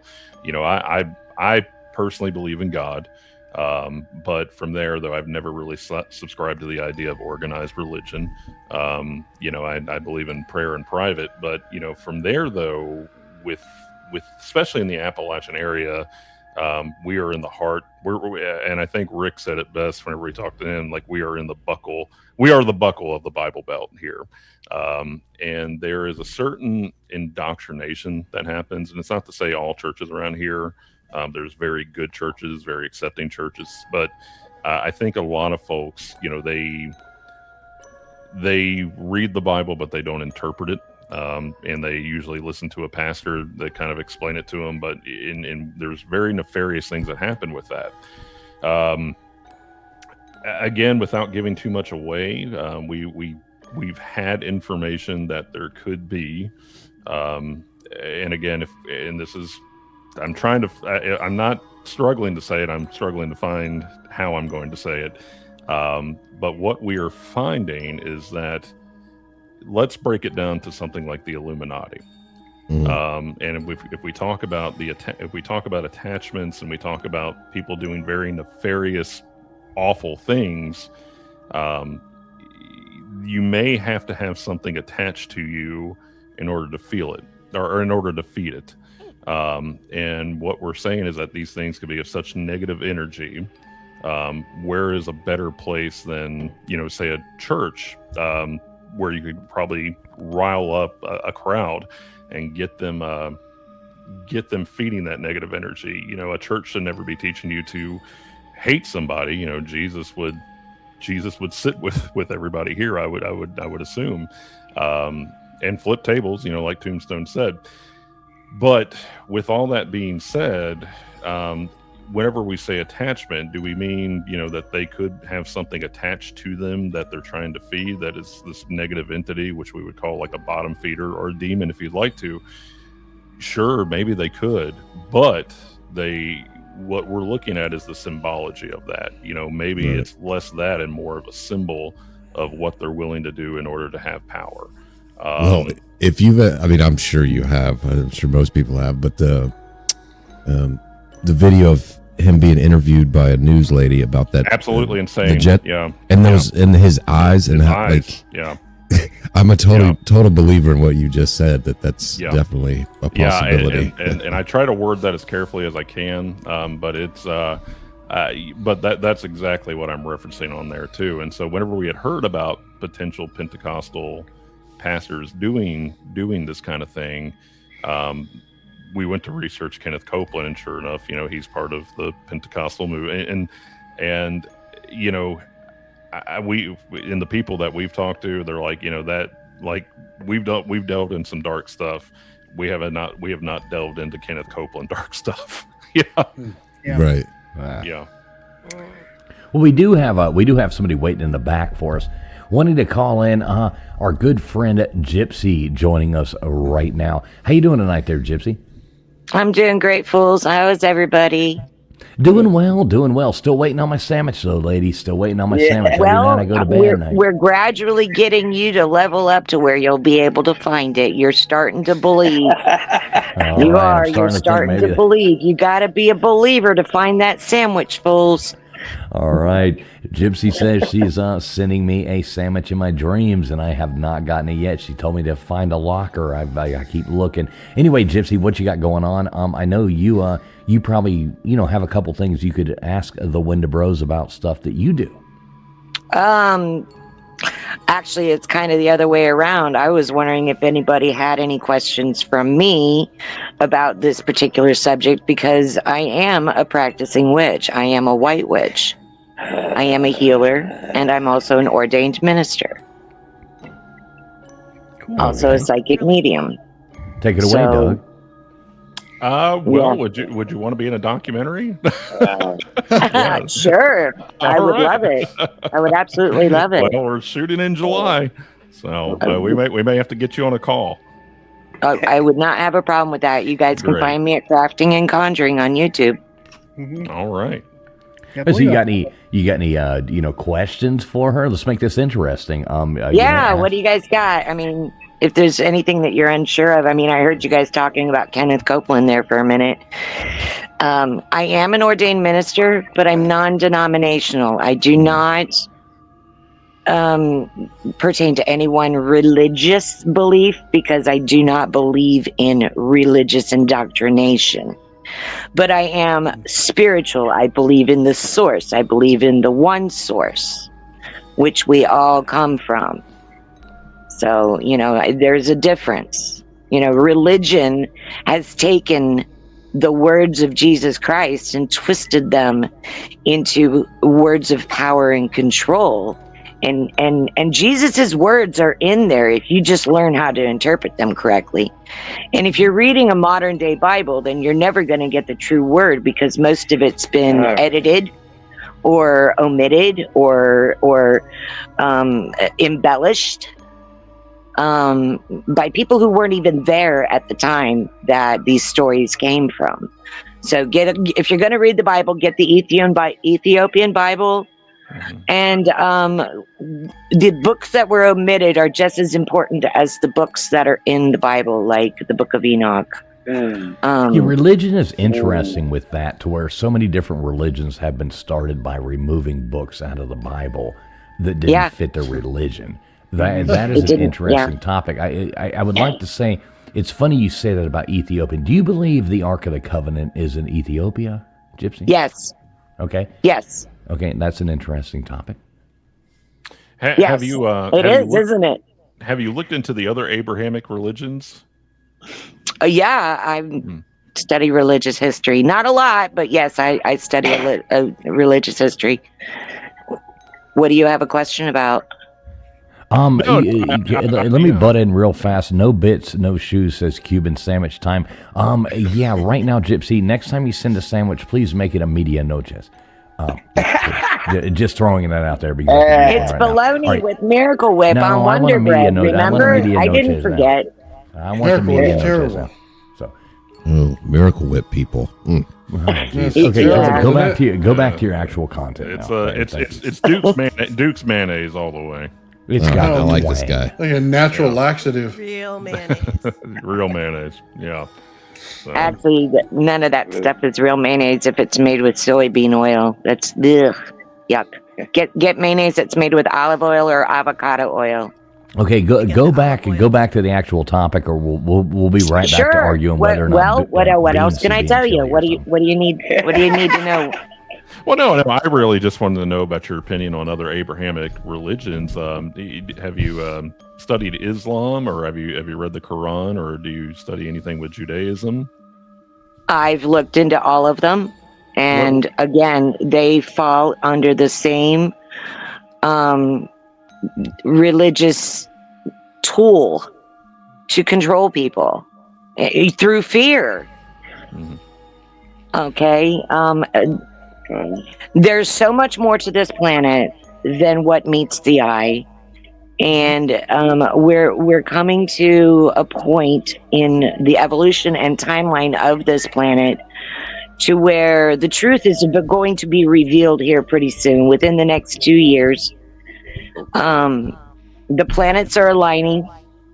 There's no reason. This is not a coincidence that all of this is happening all at one time. I mean, people are going to be astounded at what is revealed. I'll put it that way.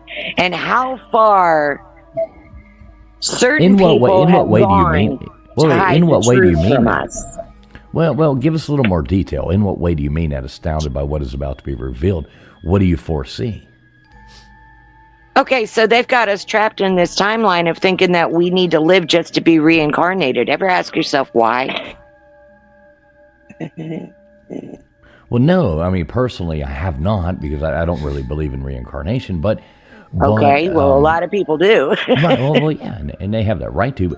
But that's what I'm curious. Like, from that aspect, explain that to us.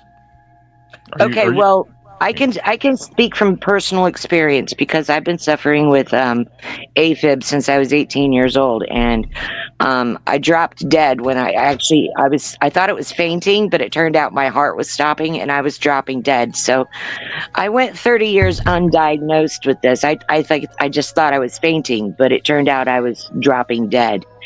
And at one point along the way, I went backwards in time by about 10 years, because the reality I woke up in wasn't the same one that I had left. So you guys are talking about a dimensional time paradox. I've lived it. I'm living it now. I'm 10 years backwards from where I was. Maybe I try to say I should be, but no, they put me here for a reason. I'm right where I belong, right here, right now in this timeline. And we're in a dual timeline right now, because what they did in CERN, I think it was back in 2007, they literally split the timeline, and they've got us in two different timelines at one time. So there's a lot going on. A lot. I got a question and for man you. has caused a lot of it. All right, so old man has a question for you. Is there more than one Ark of the Covenant? Yes. How many? Well, if it's biblical, it 7. would be 7. But, like, that would be the easy guess on Yes, that one. it's 7. And just so you know, I didn't research that information. Spirit just gave me the answer. When you asked the question, they popped the number 7 in my head. Okay. So Are honestly, they on different continents? Yes. As a matter of fact, there's even one on the moon. There's one on the moon. Well, that would make know 8. about that. That would make 8 then, if we had to do that, because unless you're counting the ice wall in Antarctica, being outside and not a continent. But what say you on that, Doug?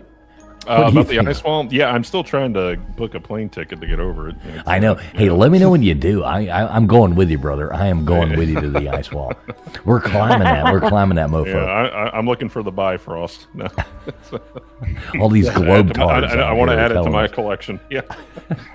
I always make the joke about being a flat earther, just for fun, calling everybody globetrotters. I mean, I think it's one of the most ridiculous things. If you ever know somebody who is like I don't want one of these people who has like 7 subscribers and is a self-proclaimed flat earther. I want one of these people who has like 200,000 subscribers that is a flat earther to come on here one night and talk to us about that concept. Let me know whenever that happens. I'd love to be on there. We John and I back in I'm our gonna early watch days. me in the chat. Yeah. Back in our early days, we had a flat Earth fiasco a little bit, and we had to explain the curvature of the Earth and horizons, and it was a whole thing. But it's flat Earth is, and I think it's so funny though with flat earthers, they like to say that they're persecuted right now, but if you actually study history, it was actually quite the opposite. So the folks that actually introduced the idea of the Earth being a globe around that time, they were actually killed. Yes. They were actually killed. Yes. So it's excommunicated from the church. It was heresy, and that was heresy. Yeah. As it should be. All you globetards out there, joking, folks, joking. That's when I can buy into a whole lot of conspiracies. I still think we got to ask you guys again. I know we got you back up here, but maybe your thoughts have changed over time since you've been here. Doug, did we or did we not land on the moon in 1969? I think that we did talk about that, and I said that I don't believe that. Okay, so let me preface. Have we been to space? Yes. Do I believe that we've been to the moon in 1969? I don't know if I do or not. I will say that we were at an arms race during the Cold War to get there and to beat other countries there. There's a lot of things that don't add up to me, especially telecommunications from the moon to Earth in 1969, and the fact that we've been unable to replicate the technology that we used to get there at that time. I can't, have I been to the moon? No. Can I confirm it? No. But it's fascinating whenever you speed the footage up, and it does look like a casual walk. I'll just say this quote from the Red Hot Chili Peppers, and that was "Space may be the final frontier, but it was filmed in a Hollywood basement." So, that's a great lyric. You guys keep saying you don't think that we had the technology to go, but you got to remember that the Roswell crash happened in 1947, and there was a live entity that was taken into custody after that crash. Well, what do you think, Gypsy? What do you think? Oh, Gypsy? I believe we actually went, but did we see the real video from the landing? Absolutely not. See, that's where I am. That's where I'm at believe. too. Yeah. that we did go or we did send something We there. went. Maybe we But they didn't go didn't in show us 60 what we really found. Well, wait a minute. Maybe we didn't go in 69. Maybe that was all a spoof. Or maybe that it was so hard to replicate what we did, they couldn't show us what we really did. What about you, John? They had What to do you show the think? people something. Right. What do you think, John? They had to show the people wait something. a minute, Gypsy. Hang on a second, Gypsy. Let's hear from John. Let's hear John's take on this. I think we did. I think that it's. I've not dug deep into that one. I mean, so they talk about not having the proper technology or something, but I mean, we pretty much know the government is like always 10 years ahead of anything they've given to the private sector. Right. So, like, I'm sure that they probably did have the technology to be able to go there. Now, whether or not they want to invest the money to go back, obviously, I don't think there was anything there. I don't think there's anything we can get out of the moon. You probably think the Earth is round too, don't you, sir? I don't know. I really think it's a pyramid because there's pyramids everywhere. So, but yeah, that's hey, which country in the world has the most pyramids? I don't know. Good question. Maybe South America. China? Yeah, it would have to be in South America, wouldn't it? No. Go ahead, Tombstones, if you know. Answer it. Mexico? No. Sudan. Sudan has by far the most pyramids. It is covered up in pyramids. But nobody ever talks about those. What, Northern Africa? Right there by, Egypt, Jordan, and all that. But, well, those are tiny. Well, they're not tiny. I mean, they're tiny. They're not a great pyramid.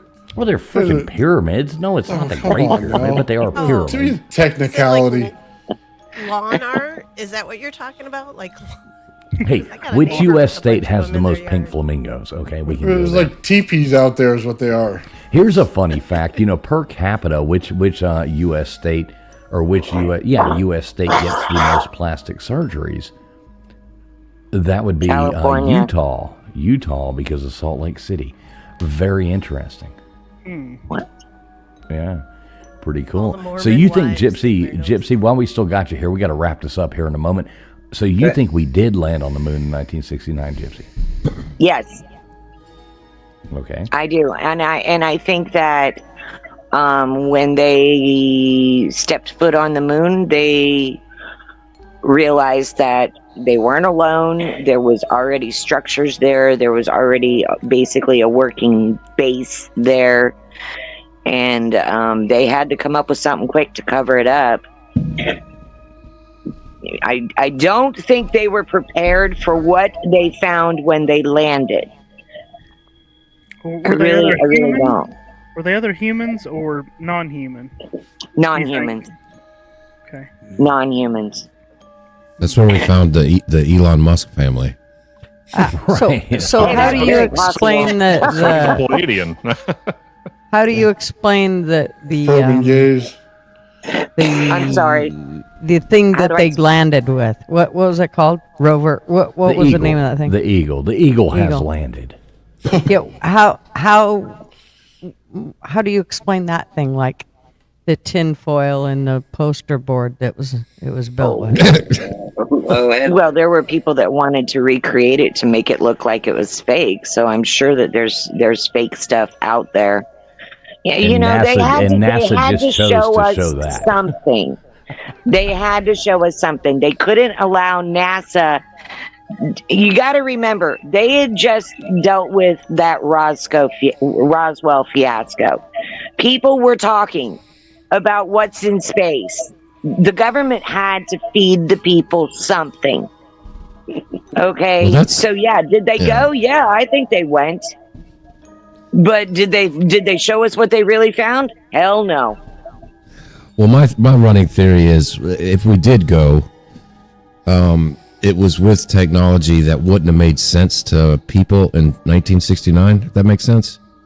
Yes. So they had to make it look, because I've seen some of this stuff at museums in Houston, and I've been to NASA 3 feet away. Some of this stuff, and it's kind of insulting to your intelligence.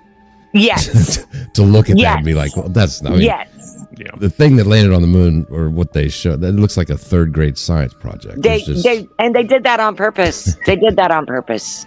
You got to remember, our government is all about propaganda. You know, they're going to feed you. It's just like these UFO stories that they're allowing to be posted on the news lately. You know, do we believe that they're actual UFOs, or are they reverse engineered by our own government? There you go. Either way, the technology came from outer space. These phones, this phone I'm using to talk to you, where did we see it first? We saw it on the TV show Star Trek, back when TVs were black and white. Think about it. They already had this design back when Star Trek was showed in black and white. Right. Right? Because I'm looking at you guys and you guys are looking at me. That was the exact same thing that we saw for the very first time on a black and white television. What was it? When did Star Trek hit the TV? 1957 or something like that? Where did they get that technology? Nikola Tesla had that type of technology back when he was doing stuff, and I believe that was in, 26? Right. Yeah, but that's before Roswell. Right, exactly. That's my point. They already had this technology. It was just the Roswell incident made it public because so many people saw it. Right. All right, Gypsy. So, tell Doug and John here at the Wendibros how they can get in touch with you. We do have one more caller in the back, and then we're going to bounce out of here and wrap this thing up. We got to stick to our timeline, otherwise, Mr. Producer will yell at me. So, Gypsy, tell these guys how, and tell everybody out there listening how they can get in touch with you real quick. And we got one more caller to bring up. I will gladly do that. You can find me on YouTube at crafting-and-conjuring. I also have a Facebook page, the Lost Art Ministry, if you want to go there, but it's better to get me at Crafting and Conjuring. Just drop me a message through there, or Gypsy Spencer through Messenger. And I spell it JYPSEA. There you go. So go over there and check out Gypsy. Gypsy, as always, a pleasure. Thanks for coming on. Please make that sandwich a media noches, and because I think the other one is obviously. And if you guys. And if anybody out there has any kind of questions about any of the things that I might have some knowledge of, please feel free to contact me. You know, even if you just need some spiritual advice, please contact me. That's what my YouTube channel is all about. I'm trying to help people that are lost, confused, or just need somebody to listen. All right, will do, beautiful lady. Thanks as always for calling. I'm glad that you did. Haven't heard from you in a while, so make sure you come back on here and check us out. I've been here. I just don't always call in. All right, there you go. Love you, Gypsy. Thanks for coming up. Good to see you. Love you guys. Bye. All right, so we got one last person coming in. They do not need an introduction, but they have one anyway. And keep having as many Duggars as possible. So it's going to be a Duggar America, everybody. All right, Mr. Duggar, how you doing tonight, fine sir? I'm doing good. Good to see you there, fools. LW, Miss Gutters, the old man, and that little sugar britches known as Tombstone. two Dougs in one blog, man. We'll have to just take over, So that's right. Watch out. Yep. Nice to meet you, fellers. I listen to you. I have I have a real strong opinion about Christ and the Christian belief, and false prophets, false religions. It's quoted in a lot of Bible of a man with the blue scarf is our word. So, and that sounds like something from the East, So. But as far as UFOs and stuff, they're out there. I don't care. You can say you'll never not convince me from what I've personally seen. Oh wow! Happened in the skies above New Mexico and on a shrimp boat out in the Gulf of Mexico, or Gulf of America now, I guess it's called. But people just go about their days unaware of what's really out there. There is a lot of power out there that people aren't aware of. You got people eating I agree. kids. They got people out there eating babies, trying to get evil powers. So, I mean, there's some evil shit in this world, but there's a lot of good to combat it. But I'm just going to say it's so strange that you said that. It's Yeah. Is that like a teaser on what you might be getting into in some of these documentaries? I'm not going to confirm nor deny. All right, confirm or deny. no. I like it. Yeah. just remember, you heard it first here on Traveling Pool Show. Right. Yeah. I agree with you about that. And I also agree, about, extraterrestrial life. I think that in the infinite expanse of space, it would be naive to think that there's nothing else out there. Oh, absolutely. Yeah. Absolutely. And the stuff like Islam, I'm not a Islamophobist or whatever. It's that religion's made to infiltrate from within. And that's what's been going on in a lot of the stuff that the mass populations are migrating into our country. We don't know who these people are. Well, they're doing it all over the world. They're not just doing it here. And sometimes I think they use the UFO thing to go squirrel, give you something else to look at while other shit goes down. I agree with a lot of things that are going on, with some things I don't agree with. But, just pay attention. I pray about it. And a lot of people that don't read their Bibles, it answers a lot of questions, or may give you some way in what direction you should see. I think well, it's like if you look at like the capital of Pakistan, Islamabad, that basically translates to submission to God, and like in their terms. And I always thought that was pretty. You're bringing up the Muslim things. And, I don't discriminate on religion. I have Muslim friends. I have Hindu friends. I'm Catholic, but I have my own beliefs. I don't mind hearing other people's. I don't get my feelings hurt if they disagree with me. I've had many conversations with all Muslims and it being only me. And we've talked religion. We've talked different things. And it's funny when people to people actually talking agree on way more than what you see on social media. And I think that's a sad thing. I would agree with that. And I think that, if anything, for what we see and talking about this stuff, I think that there's a majority of things that are easily false flags. And we are being distracted from the real problems out there. And I've spoken to plenty of Muslims and those of Islam and of all faiths. And, a lot of them all want the same thing as anybody. And that's just, mostly to get along.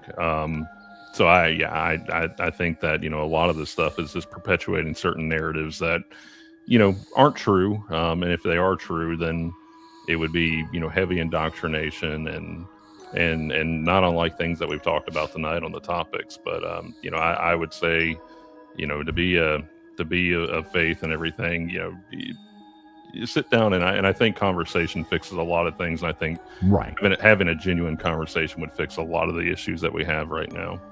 One of the funniest things, so I was at this hotel one time and I'm in a 99% population Muslim, world. And I'd been getting friends to be, and I'm staying at this, really nice hotel, and all the security guards, they're all Muslims, and they're all, they don't drink, they don't anything. So I went to last night I was there. I got to be friends with them every night because I would just go outside and sit there, out in the thing and have a cigarette and drink a beer, sitting here listening to, oh no, going over all the loudspeakers. The last night I went there, I went to this place. Alcohol sale wasn't even legal in this place. So I went to the black market and I went and bought 2 cases of, oh my God, Bintang beer.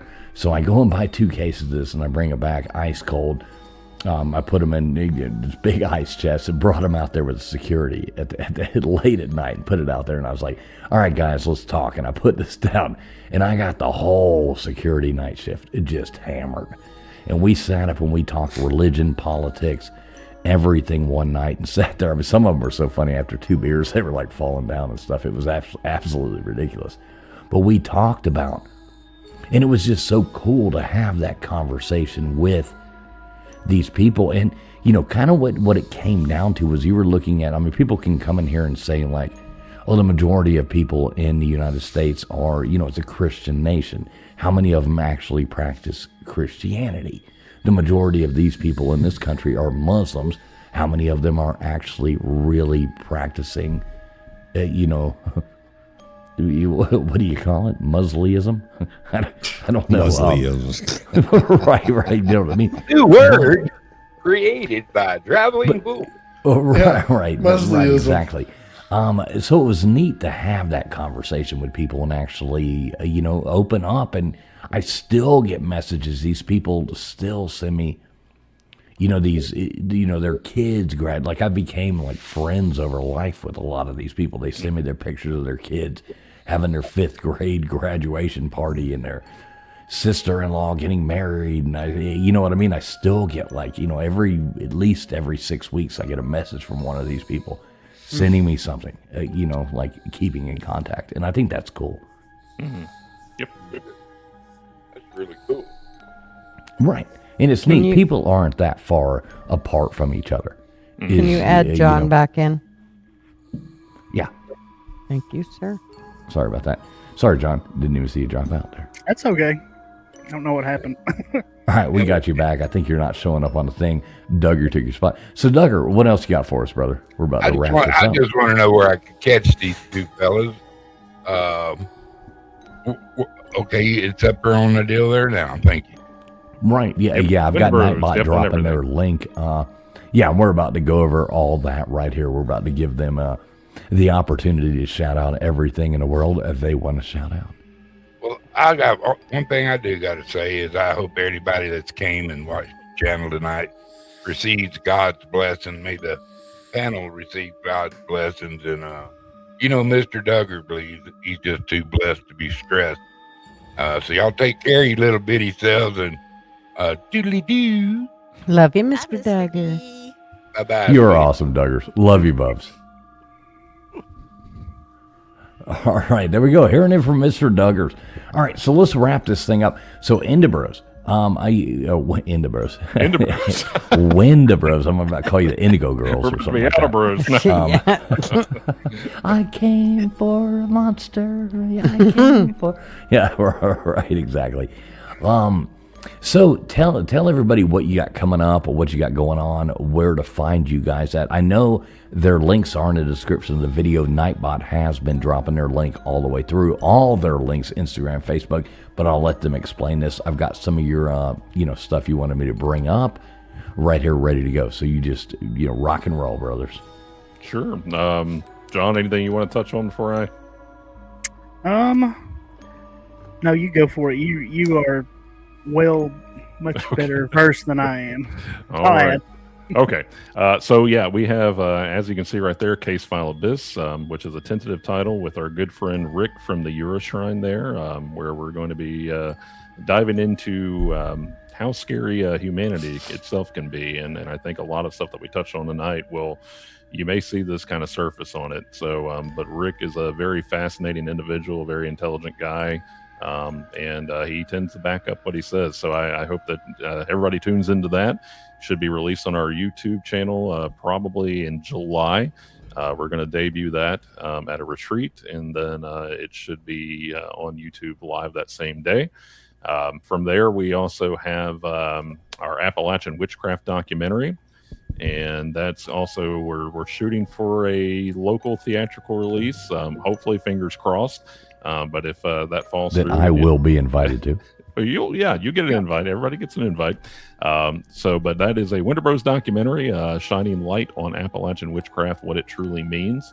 And we will get into the dark side of it, but we're also going to be shining a lot of light on it too. And really trying to brush away the superstitions that surround it and the fear that goes around it as well too, and treating that with the respect that we think that it deserves. And then from there, we have a few other episodic releases coming up, but along with the convention-wise, we have the West Paranormal Expo. Again, we are very grateful and blessed to say that we are going to be featured headliners on there, which we were just as stunned as everybody that we were invited to be the headliners. But we'll be there with Aaron G. Thompson, who was featured in Netflix 28 Days Haunted.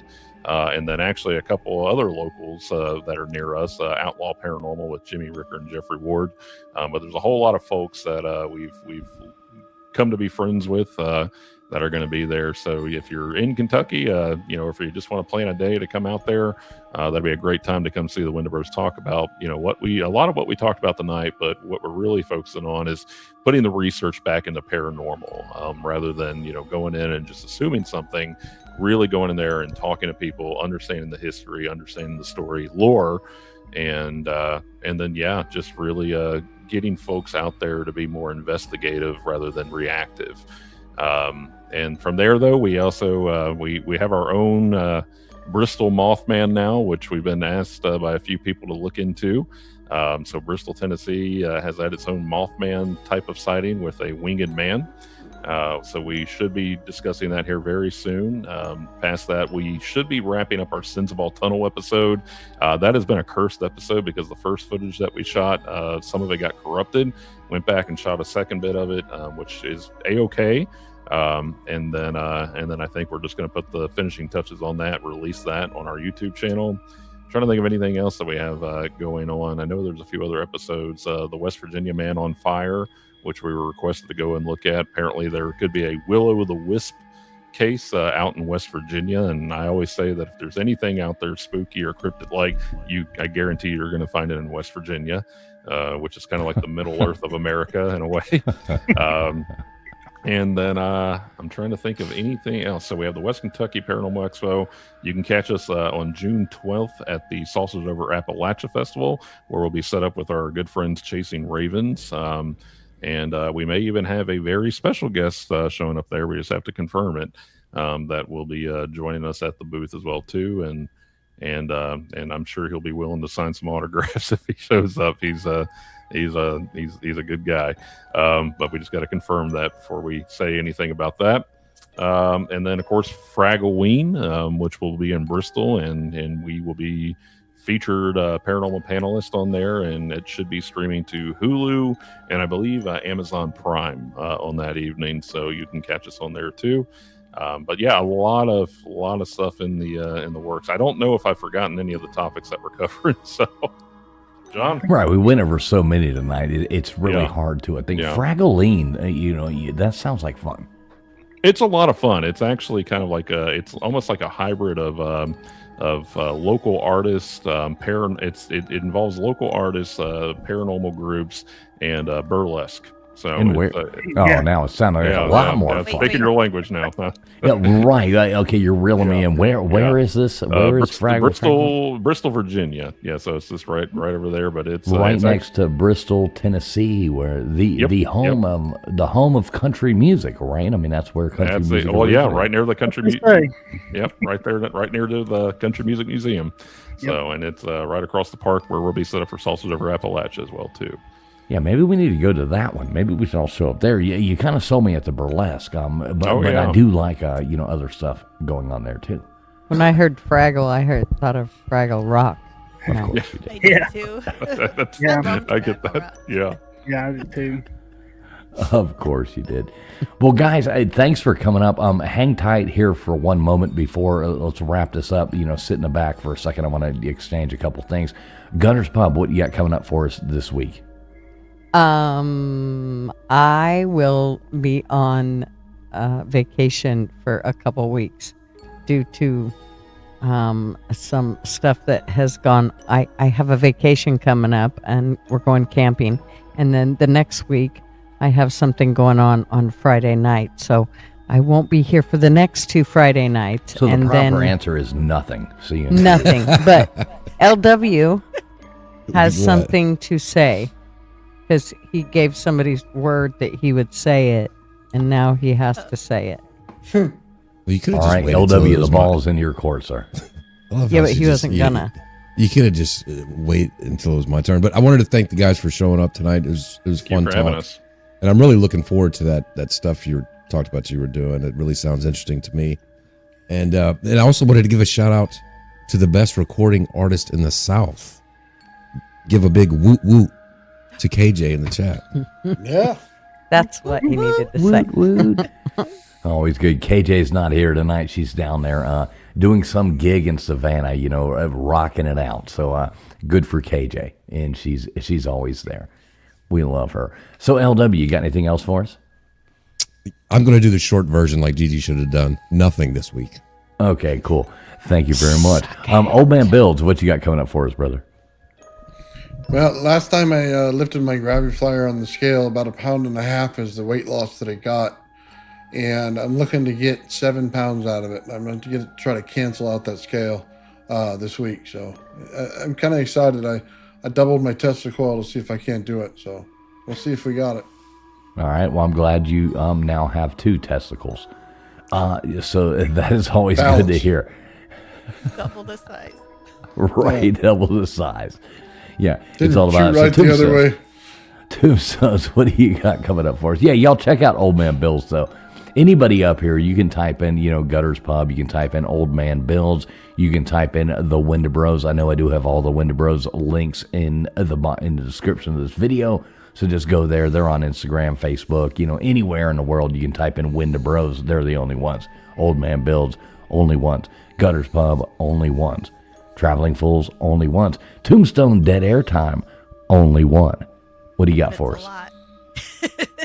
It's a lot you have to type though. But yeah, I took a week off because I was sick, so I haven't done anything. But I do have some videos that I'm gonna post because even though I wasn't feeling well, I was still hanging out at the cemeteries. So hopefully I'm gonna go In live. case she died, she would be there. Just in case. I wanted to be close to a hole. Just fall Roll in it. again. Just throw some dirt on me. I'm all right. But I don't have any more haunted cemeteries. Those were kind of a bust. Well, the first one was good. The second one, I don't think it's haunted. But yeah, that's about it. I've got to look and see what I've got going on. But it'll be something. It'll be something fun. It'll be something great. That's how you got to sell it. It'll be something great and fantabulous. It's gonna be fantastic. Yeah, don't be out there like it'll be something okay. It'll be the best thing you ever seen on all of the YouTube streets. Make sure you tune in. Check out Tombstone's Dead Air Time. I know Nightbot has been dropping all these people's links. Go over there and sub them up. Make sure you sub up, support these people. Doug, John, Wendibros, thank you so much for coming on with us tonight. As always, make sure before you go and debut some of these things, if you ever have hey, this is coming out next week. Hey, this is coming out on Friday. Hey, this is coming out on whatever. Pop in here the week before. Just text me. Even if you just come on for 5 minutes, we'll bring you up. Tell everybody out there what you got coming up so people, we'll push people over there. Thank you. Yeah, well, thank you. We appreciate that. Yeah, make sure you do that, man. Be a friend. You got my number. Just text me and say, hey, I got this coming up next week. Can I pop on for a minute on your Friday? You know what I mean? Sounds good. Boom, boom. We'll have you up. Appreciate it. Yeah, man. As always, thanks for coming on. Hey, guys, everybody out here tuned in tonight, we really do appreciate each and every one of you. I know we had a lot of people coming in here, like Mishka, Gene coming in there, Johnny Utah, Little Miss Velvet, Red Velvet, of course. We all like Red Velvet a lot better. Good to see you. Steve Harloha, all you people who supported the show, much appreciated. We will probably be doing trivia this Sunday night at 10 o'clock Eastern Standard Time. Well, more like 10:10 probably because, we never start that on time. And nothing ever starts on time. But, yeah, we do appreciate everybody coming out. Please make sure you sub up everybody over here. Hit the thumbs up on the way out no matter where you are watching from. We appreciate each and every one of you. God bless, and we hope you have a great rest of your weekend. Have a good night, everybody. I'm trying to find something to play. This producer, guys, took everything down. So, I don't know. Here we go. We're going to write him up. Thanks for showing up, everybody. Right. Yeah, listen to what LW says. Here we go. Y'all have a good night. Thanks for being here.